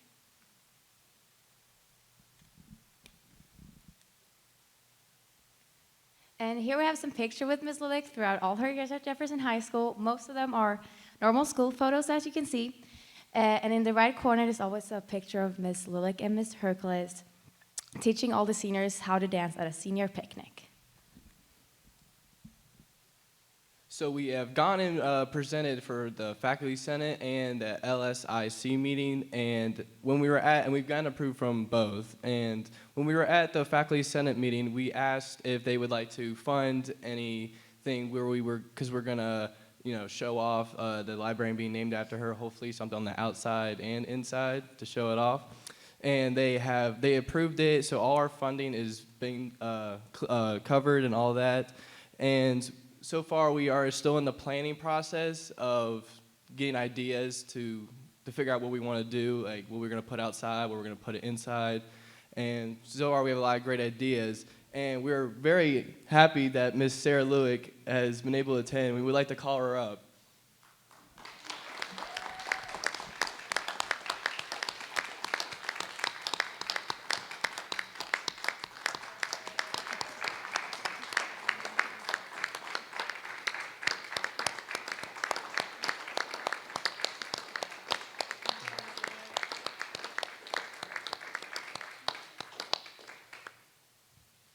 And we just want to thank you so much for everything you've done for Jefferson and the community here. You're our #1 fan.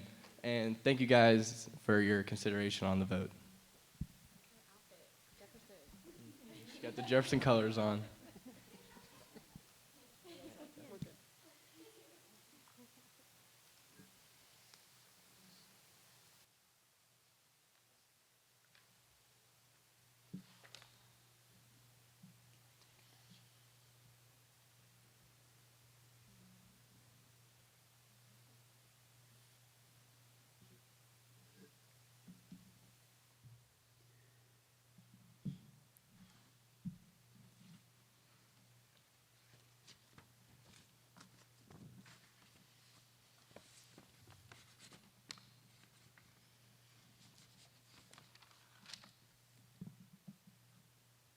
Ms. Lewick, before you sit down, would you like to say any words this evening? Oh, but I need you to come to the podium. There you go.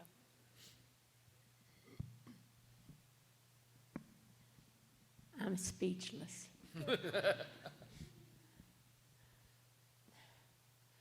I might start crying. This means so much to me. You know I love all of you dearly. And I don't know what to say. Oh, thank you, thank you, thank you, thank you.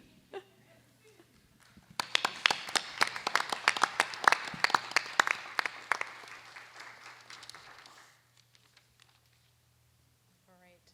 And did I read somewhere that it's going to include her middle name or just her first and last name? that? It was brought up at our faculty senate meeting, but we have everything. We still have to discuss all the details like that. Okay, So we're not sure yet. all right, thank you.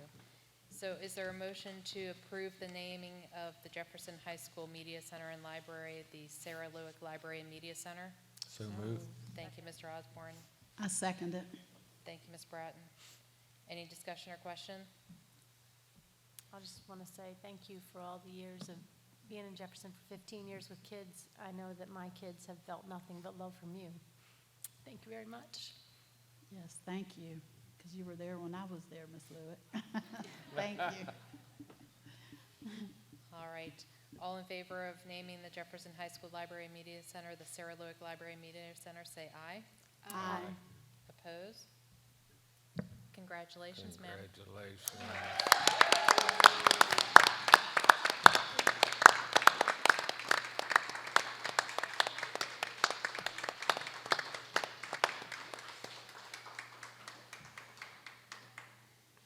Thank you for these students for such a great idea that took way too long.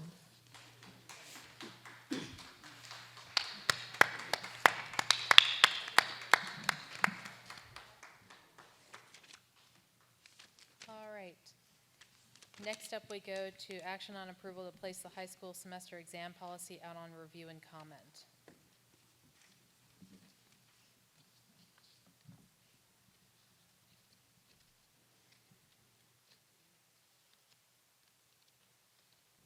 Okay. So, we heard from a few individuals about their concerns and understanding around semester exams. Given that we did not conduct semester exams during COVID, some of our kids have some understandable anxieties about that, along with their parents. So we spoke with the principals and with the faculty senate chairs at the high schools regarding their support of and their rationale for the semester exams. And I think that there's a very clear consensus on their value as an instructional tool in order for the teachers to be able to gauge student retention of material over time, in order for them to be able to plan the pace of their instruction following that, to make sure they get everything in the pacing guide for the year.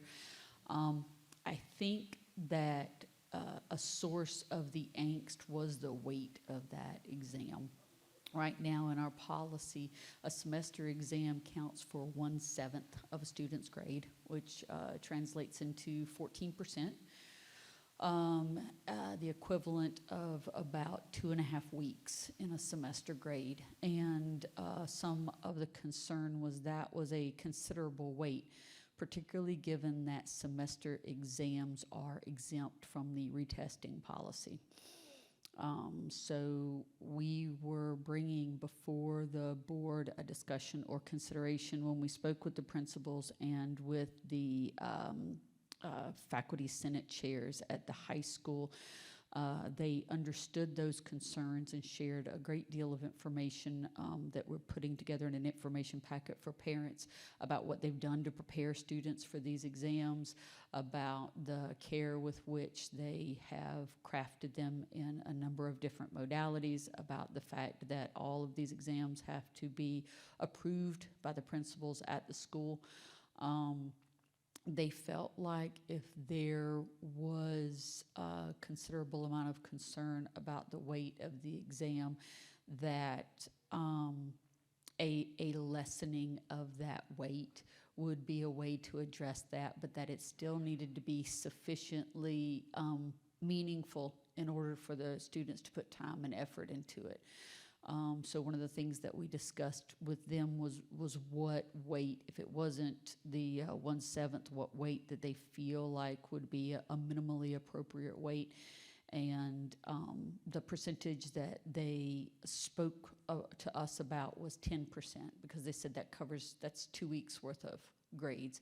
And they felt like if there was to be any sort of movement on that to address or alleviate some anxiety, that would be both a meaningful percentage and perhaps reduce some of that anxiety. So those are the conversations that we had with the faculty, and we were simply bringing this here to the board for their consideration of whether or not they wanted to make any adjustments and put it out for public comment. And that the schools that you talk to want to change it from basically 14% to 10%, or 1/7 to 10%. Is that correct?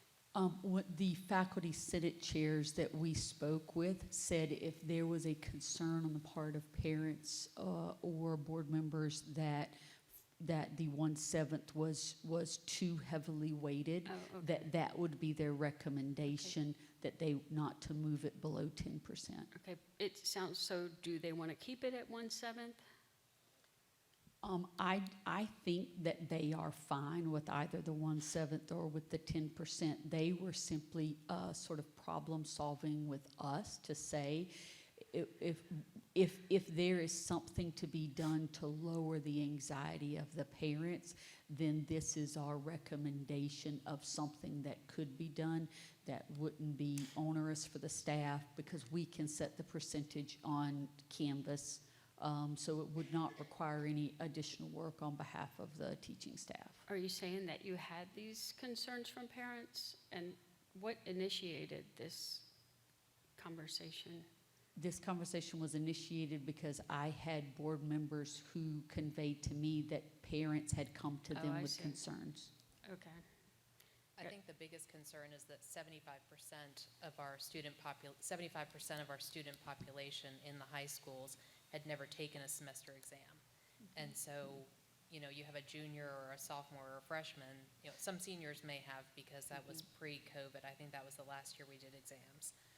So, you know, you have these 75% of these kids that have never taken a semester exam, and, you know, we have a special exam schedule that came out and everything else, and it was just, you know, like a whoa moment. Understandably, yes, ma'am. That it's very important that that test reflects what has been taught in that class.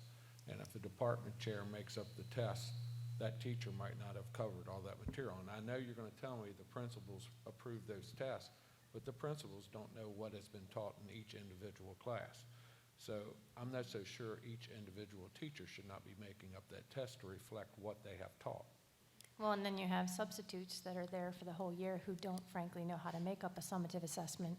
So then we're asking them to do something as a long-term sub or a part of the year sub to make up a test that somehow is the same criteria as the other English class, or they get that, and I think I read in the policy that it actually states that the test, I think it said, all concepts tested must have previously taught, reviewed, and tested.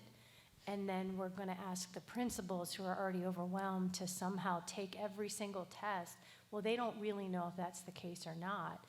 Now, the kids' anxiety, I think, is coming from the fact that sometimes there have been people who have said, you know, well, sometimes there's something on that test, I just want to see what you know. Well, that's not helpful to a student who is scared to death that it's going to affect their promise scholarship. You know, it's not necessarily a kid who is an AB student, it's the kid who's the CD student, that now the teachers fully are aware that this test basically can't help you, maybe 2 points, but it can hurt you. It's going to drop your grade 14 points. Well, now you're on a promise scholarship and now you're on a running, and I think it is extremely unfair to be that punitive to students without spending a year or two teaching them how to take semester exams. I don't have any problem giving them a semester exam. I think it's a good way to test and see where they are and get them used to taking it. But I don't think it's fair that if it's only going to increase their grade by 2 points, then you can't decrease it by less or by more than 2 points. It's not fair. Let them work to get to that place. That's my own personal opinion. I also read in that policy there's no timeline for when they have to submit the test for approval. It just says that it has to be submitted for approval, which I also didn't think was fair to principals, because they could get a test a week before, 2 days before. And then again, they have to go through all that when they are not in the classroom, as to Mark's point, to even see what should. They might see a content standard, but that doesn't mean it's been taught. It could have been in between substitutes. It's not anyone's fault. I'm just saying these are the things that we're dealing with in the staffing shortages and other things. The other piece that I had said was, I don't have a problem with the seniors having an exemption for having an A or better. I frankly think it should be a 90 or above, not a 93, because a 93 and above was our old A, where we were for an A was a 93% or higher. But I think if you're going to do that kind of an exemption for seniors, then it's an A is an A. It's a 90 to 100. If you have over a 90%, you can be exempt from the exams for your grade. And then I also don't think that allowing a different teacher to write your exam for the content that you taught is a fair and equitable way to do it, unless we're going to get to the point where we use the technology we have and have teachers on screens teaching so that the same content is taught to all the students and it's fair by the teacher who's the rock star and everybody else learns from that.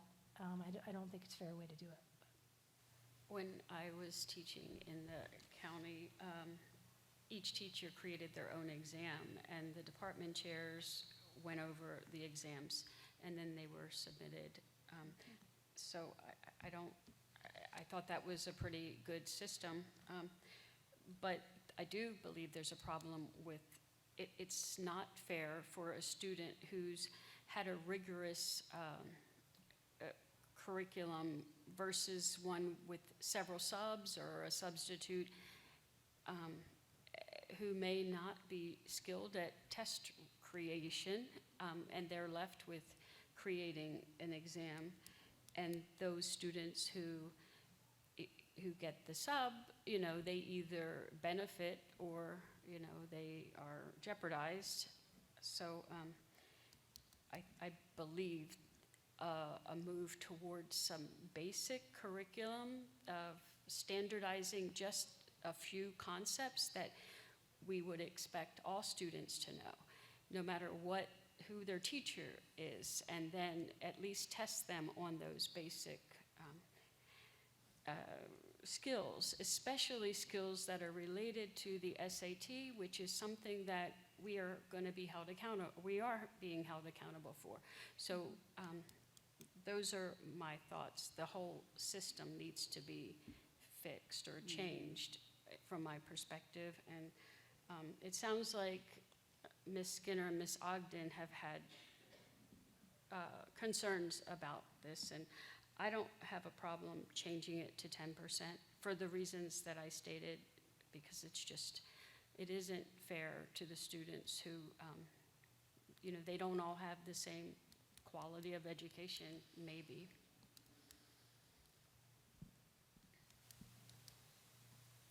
Not that there's anything wrong with the subs. It's just some students have had several substitutes, and the curriculum hasn't been consistent. And it's not fair for two 10th graders taking the same, let's say, Math 2. One's given a test on trig, and the other's given the test that includes Algebra 1. And they both end up applying for the same scholarships, like Ms. Ogden mentioned. So I make a motion to lower it to 10%.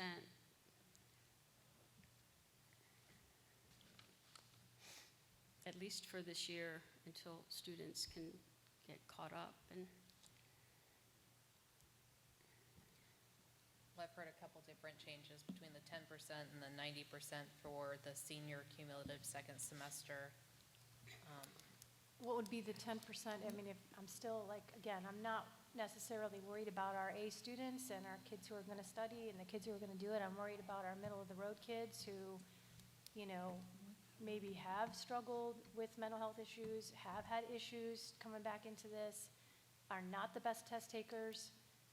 Is that 10% going to take them? Is it still too high? That's my concern. is 93, has that been changed to, is it now 90 for an A?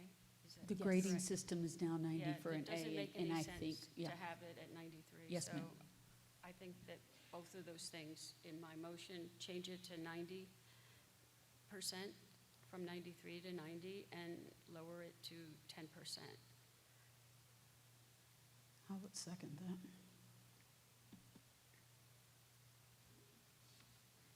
Ms. Ogden, if you think it should be less than 10%, what number do you think? She Again, said she I'm- seconded it. Yeah, she seconded the motion. I definitely feel like if it's whatever it's gonna go up, it should go down. It shouldn't be Oh, I didn't unfairly realize- weighted in a negative way. I didn't realize we were done with discussion. I just feel like I it think you're should not, supposed to say all those in favor. if then you put ask the for motion on the discussion, floor, then right? we have discussion. And then we ask for a vote, all in favor or not. So the motion right now by Dr. Joy is to lower it to 10%. And that was seconded by Ms. Bratton, is that correct? Yes. With no other changes to it? No, I added the change from 93 to 90%, and Ms. Bratton. And the 10%, seconded. yeah. Yeah. For senior second semester. All right, any discussion? I would just say again, I feel like, for seniors, I don't know why you wouldn't do that both semesters. I'm not sure why you would do it just second semester, number one. Number two, I feel like whatever you're going to put it out there as a measure should not be punitive until we see how our kids are going to do on them. And if you're only going to increase, if the test can only increase their grade by 2 points, it should only be able to decrease it. So if a solid 10% does that, it still drops them by 10%. I still think it's too heavily weighted for not knowing how our kids are, what status they're in, who's going to make up the test, are we going to get fair testing, I don't do well at taking a test, blah, blah, blah, blah, blah. I could go on and on. I think it's unfair and punitive, and I don't think it's what we're looking to do to our students.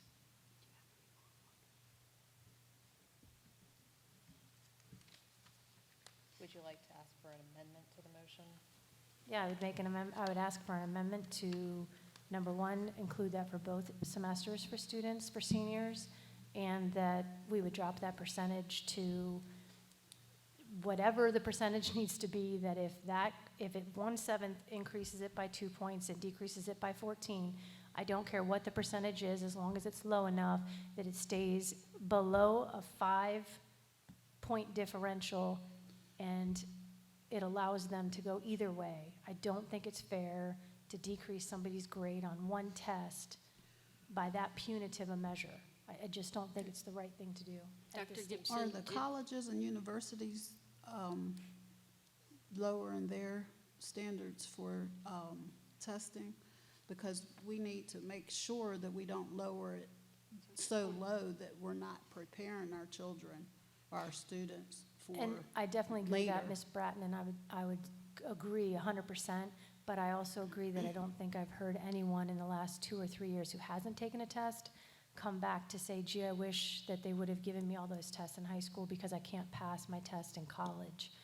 I think even if you look at war zones of people who don't go to school for years because their country's at war, if you want a college education, you learn how to study, you get the help you need, and you pass your test. I don't think that is a way to measure. I mean, I do think that we want to provide a quality education, but until we can provide the staff members in the classroom to provide the quality and fair education, I don't think it's fair to hold them to a standard that does not do that, where some kids are going to do very well because they have those teachers and some kids are not, and that's not fair. Dr. Gibson, did the people that you spoke with, did they address that issue at all? Was that brought up?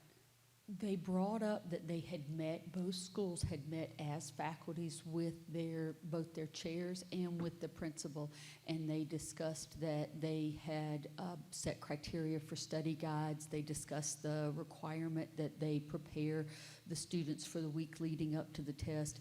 They discussed the fact that both principals had committed to reviewing all of the semester exams They certainly did express some concerns that they knew they had faculty members that it may be the first time that they were creating a semester exam, and they felt like there might be some struggles in how they could support each other. So I think they would certainly own that there's going to be a degree of inconsistency there. We did talk about whether or not would there be some way in which the examination could only help someone and not harm. And certainly part of what the teachers are struggling with is a certain degree of accountability in these students. We did not discuss it, just simply didn't come up as an option. To your point, some type of range that says a student's grade from a semester exam can't rise any more than 5 percentage points and can't fall any more than 5 percentage points. Like, we didn't discuss just putting a bracket on that somehow. I didn't mean all that. I only meant the one part about the seniors first and second semester. No, ma'am, they did not discuss that. No, So ma'am. I think in all fairness, because it's our educators that, they know what their students need, and I think unless we ask them, maybe we should hold that.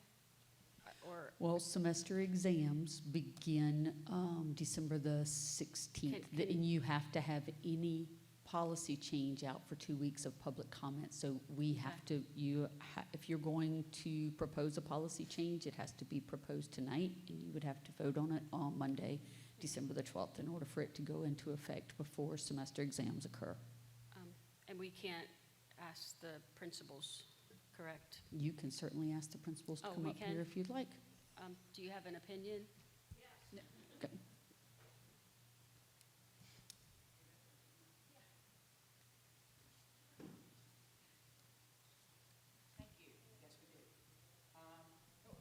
Microphone. We do need assessments to establish some benchmarks. In previous meetings, we've talked about our test scores, and we've talked about how important the spring testing will be to determine how well our students are doing. We need to determine where we are. Unfortunately, our math is, as Mrs. Joy will tell you from having taught math, and Mrs. Group as well, our students are way behind in math. We need to see where the deficiencies are. We need a legitimate test so we can see, and then our teachers can adjust their instruction for second semester. And I would agree, and I would support a 10%, but I will not support not having seniors with this change now, because that's unfair to the kids. I mean, okay, I got an 85, and if I had known this, gosh, I would have gotten a 90, and I would have done better, and I would have worked hard. It's too short of notice for the kids. It's too short of notice for the teachers. We have met with our staffs. We give common assessments. We have common planning. Our veterans are working with our new teachers. There is a degree of anxiety. There's always a degree of anxiety, any big test, whether it's a driver's test or anything else. But I truly believe that the staff will work together to make it a fair assessment. And that's much too late for us. I'll just be honest with you. We were going to meet with our staff on Wednesday to go over things with them and ask for them to have an assessment ready on December 2nd so that we could go over the test with department chairs and make sure they were fair assessments. If we have to wait so long, that puts additional pressure. And when would you review? We also had asked permission, and we are thankful to Dr. Gibson, Mr. Banks, that we would be able to ask our teachers, for example, to stay after and give a study session. So on Monday, we might be reviewing for math, and our math teachers would stay after school. Tuesday, our English teachers. Wednesday, our social studies teachers. And then finally, our science teachers, so that kids would have another opportunity to come and meet with their educators to get more study skills and better information that they might not be willing to ask a question in class. So that's the prep. That's what we've done up to this point. We do have common planning for our teachers, and we do encourage common assessments. So just to reiterate everything that she's already said, our students also get Cougar Hour time for intervention to meet with their math teachers one-on-one, their social, all four all classes really, but definitely the 4 components that are your more core classes. My biggest fear waiting now this late to make any changes is now we're asking our staff members to change things that they've already written, because we had these conversations with staff members earlier in the month of November and late October so we could prep, so we could plan. So now I'm asking my staff members to stop creating, stop reviewing on that study guide already, because we have 18 days until break. So I'm going to ask them to redo their semester exams. Some of them have more than one prep, and they've been working as a department, and they've been working hard, not only during their department meetings and during Cougar Hour, but also covering other classes. So to ask them to do one more thing, I'm kind of very hesitant to do. Well, if we were just to change the weight of the exam, that wouldn't change anything that they've already done or need No. to do between now and then. Correct. That was exactly the conversation with the faculty senate chairs, that they had already put an enormous amount of effort into this, and that if anything were to be changed to address any anxieties, that would be the one that would have the least effect on the teaching staff. And to me, that's the biggest anxiety that I've heard from parents and students. It's not the test. They kind of are curious, as a matter of fact, to see where they are and how they are doing themselves. I think it's not that they don't want to be tested. I think it's the fact that they don't want it to be as punitive in the fact that it's going to hurt them, because I think some of them that are in that middle ground, they're going to be the ones that say, you know what, screw it, I don't care. And then we drop them 14 points. Guess what those students are going to do? They're going to quit, because it's easier to quit and go down the road and get my GED than to have you fail me, because that's embarrassing, and I'm not going to do that. I'm not going to work that hard. And it's just the reality of where they are right now. They cannot handle the extra stress of that all. I think we have to have assessments. I think they're extremely important to know where our students are. But yes, I do not think that they need to be that punitive in any way, shape, or form at this point. I'm not sure what you're referring to, but as far as the seniors taking the exam, if they have a 90, it's not, these are good students that are probably going to continue. So I don't think that it's going to be that extremely stressful to make them quit school going into an exam with an A. So Yeah, no, I was talking about the lower performing students. If we were to drop it, instead of the 10% that's proposed, if it were 5%, where it would only lower it half a grade, it wouldn't lower it a full grade? Because if you're looking at a 100-point scale, correct? Well, when you, again, recall that what you're talking about is a percentage of the semester grade, right? So roughly every 5% translates to about a week's worth of grades out of that 18-week time period. So Can't really go on weeks' worth of grades, because I know from experience, sometimes they go for 2 weeks without a grade. So. Well, in theory, we have a policy that says you get 1 grade a week. So that's what we're utilizing as that standard. So you are always correct. There will be teachers who give 5 grades a week, and there will be teachers who give 1 grade a week. So yes. one more factor, the whole point of these exams, for seniors especially, because they tend to get senioritis, and at least you can keep them focused through the first semester, but it just makes it a little bit easier to, not want to apply yourself. They already have the break the second semester. Teachers have already worked hard and created these exams, and the students are studying and expecting them, and they've known about it. So it would be different if it was August and we were deciding. Yeah, and I don't think that there's any discussion about, again, I don't think there's any discussion of not doing these semester exams. I want to be clear. I think that we've done a good case in conveying the importance of them, the instructional value of these exams. I think that the discussion, the inherent value of the discussion is to what degree are they going to be impactful on student grades. And that's where we've really centered our discussion at.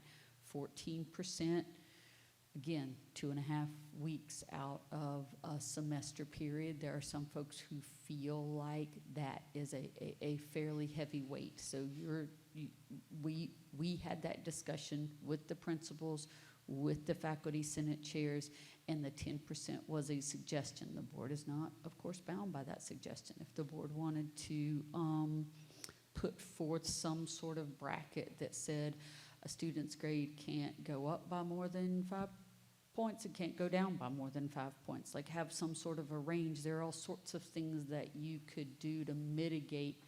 I know, I'm sure Judy's face behind me is like, shoot me. Jen Rowan's head will explode from what we would have to do in Canvas to actually calculate that. Right now, the semester exam is set up in Canvas, and we can, with a push of a button, make it any percentage that the board eventually approves.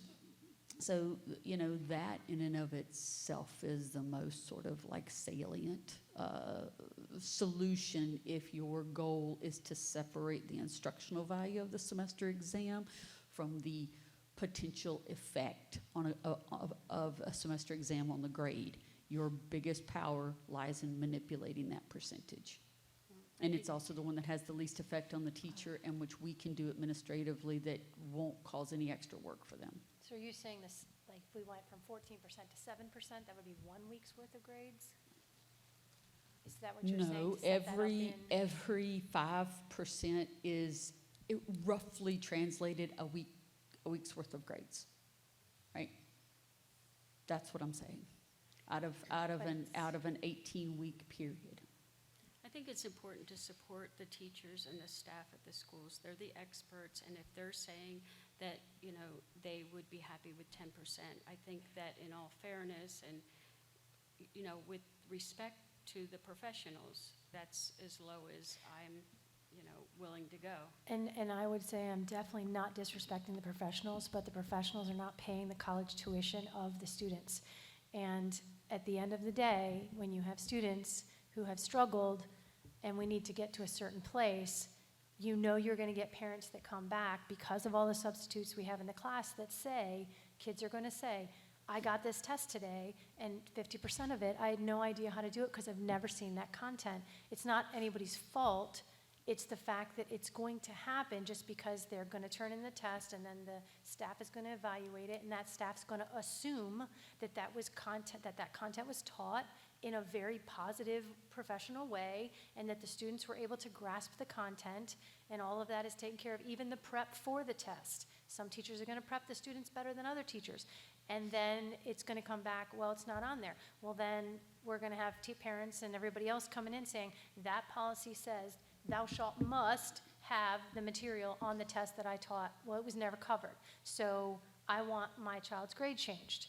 And Miss Group and Miss Marcus are going to have all those people in there screaming and yelling at them about the fact that we've just dropped a student's grade by, you know, up to 14 points for a test that they haven't taken in 3 years. And all of a sudden we thought it was a good idea to make it be able to drop 14 points after 3 years of no exams. And I don't know who thinks that's a good idea. I just don't. Again, no one's disagreeing. We have got to have exams. We've got to get them back in a rhythm of taking them.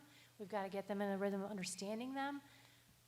But until you can assure me that that content is clearly being taught in those classrooms and it's being done fairly and equitably for all students, I'm not okay with voting for anything that's that punitive on a student. I understand what a teacher's saying, and I get it. And the ones that are usually serving in faculty senate are the ones that have been there a long time and doing a great job. Do y'all have that many I'm not, in no disrespect, but regardless of how many subs I have in my building, prior to COVID even, I can't guarantee you 100% that that content was taught anyway. Right. So if you have a formula that's going to guarantee that every year, then this conversation would be pointless until we come up with that theory. And I think we're too far into our school year to find that theory right now. No, So- I completely agree, which is Yeah. why You we have need that to many- find something that's not as punitive. So do Find you me a have that percentage many that's not as punitive. parents that are coming to you, Ms. I haven't Marcus had or any. Ms. Group, I with haven't this either. issue? Do you have that many parents No, that are ma'am. coming to you No, ma'am. with an issue? In the past, we have not had that many concerns about the grades because our strategy at Washington is probably very similar to hers. The department chairs will review the test. I will sit with them and we review each teacher's test together because I will be frank. Ms. Group is an expert in math content. I would be more of an expert in English and social studies content. So I trust those department chairs. We sit and we go through every test, and I've rejected tests in the past and said this needs to go back to the drawing board. This won't be finished in a single class period. There's too many questions. There's too many true or false. We need to see what the kids know. So we've rejected some tests, and she's nodding that she has too. Doesn't make me very popular, but that's not what I'm worried about. And also with subs, there's not a single sub that we have in the building that my department chair hasn't provided plans to, hasn't provided the curriculum map, hasn't observed them teaching. And we have prepped for this all year to know that I'm not sending someone in just to be a babysitter either. I mean, we are trying to teach. And with that, our department chairs, that's one of the responsibilities of them is to provide that material and help guide them through that. We also have mentors. So, I mean, it's not, like I said, we can't guarantee 100% every day, every year, even prior to this year, that the teaching's being taught based on that exam. So, Well, I think the one thing that we've learned this evening is that we are going to have semester exams. The one action that we are taking this evening is to place it out for review and comment. We're not actually approving a new policy. But the No, motion but to change it, I would state that if you are contemplating a change, that the potential change is what you put out for public comment, not having it in its current format out for public comment and then asking people how they would like to change it. Okay, but, so what we're doing is creating a draft. Yes, ma'am. And so, This late in the game, I think the only thing we can do is change the percentile. It is too late to do all these other things. Is it appropriate to ask if any of the parents in the audience want to comment on it? We can't? Because it's not on the, okay. yeah. Well, we just said we haven't heard from parents, so I thought maybe it might be. I mean, I've heard from parents, but. And perhaps you'd hear from And parents we'll during the hear it public once it's out comment on period. public Again, comment. you are not voting on the policy tonight. And I would say it would be in our best interest for the teachers. And I would send out a very clear message to them that says we will be having semester exams. Continue your preparations for that. It's unfair to tell them anything otherwise. Just because it placed an additional burden on them. And if the board is contemplating, certainly it makes sense for us to simply make the adjustment from 93 to 90 for the senior.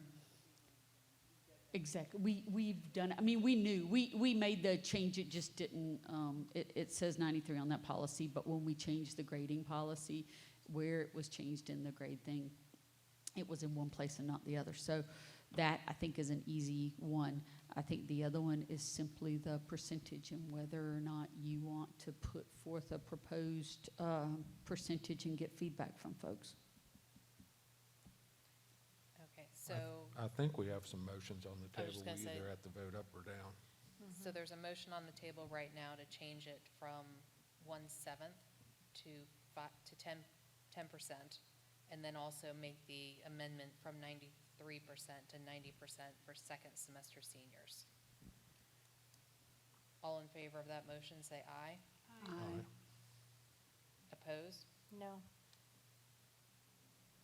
Okay, and the motion is simply to put that out. You're not voting to, I just want to be clear for the public and for the board that we'll make those amendments. We will put it out for 2 weeks' worth of public comments and we will bring it back to you on the 12th.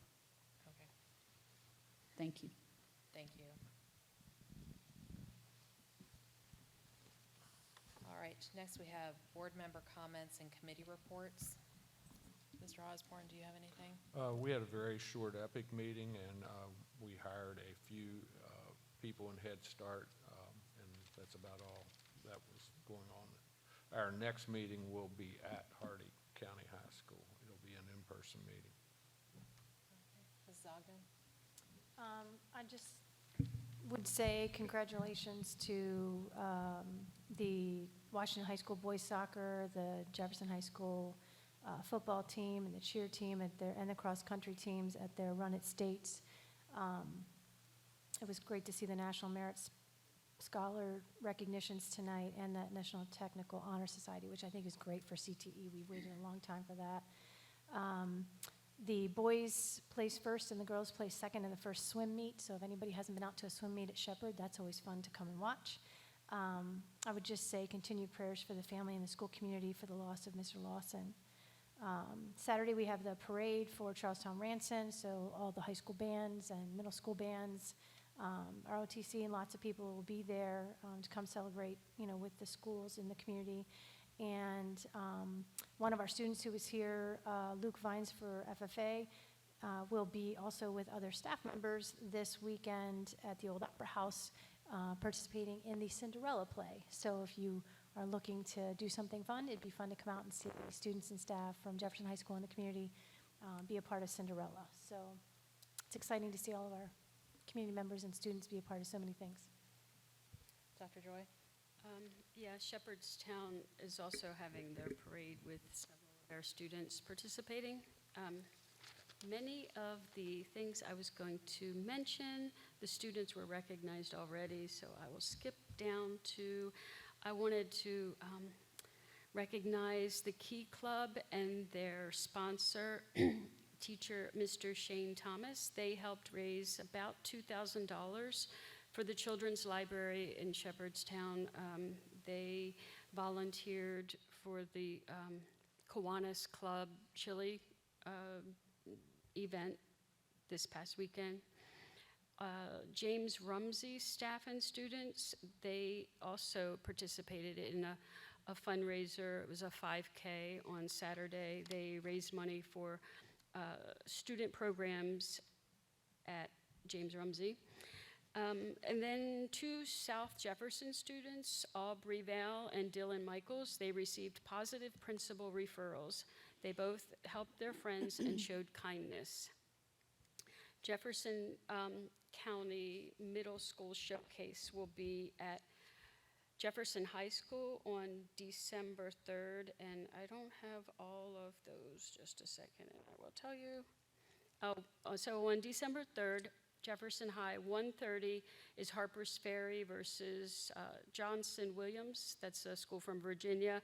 3 p.m., Shepherdstown's playing Cape and Bridge. 4:30, Charlestown versus Johnson Middle School from D.C. 6 p.m., Wildwood versus Jefferson Middle from D.C. And I think, December 8th is the Cultural Unity and Diversity meeting for December. We didn't meet this month. That's all. Sure. I did excuse me, I'm sorry. I did attend the Jefferson County Parks and Rec meeting on 11/16 via Zoom. There's nothing to report. Once again, I want to say congratulations to all the students that we recognized this evening, and to give the shout out to our Jefferson High School football and cheer teams. Our Jefferson High School football team did make it to the second round of playoffs. Way to go, guys. Also, I'm very proud of our students and athletes that are still playing whatever sport you're playing. Just want to reiterate what Dr. Joy said, that the middle school and high school basketball seasons have begun or are beginning, and December the 3rd will be the middle school showcase at Jefferson High School. So thank you. Thank you. All right, and Madam Superintendent, any comments this evening? No, ma'am. All right, and do we have an executive session for legal this evening? Yes, ma'am. Okay, is there a motion to go into executive session for legal? With no anticipated action. And no action. All right, thank you, Mr. Osborne. Is there a second? Second. Thank you, Dr. Joy. All in favor, say aye. Aye. Opposed? All right, thank you very much.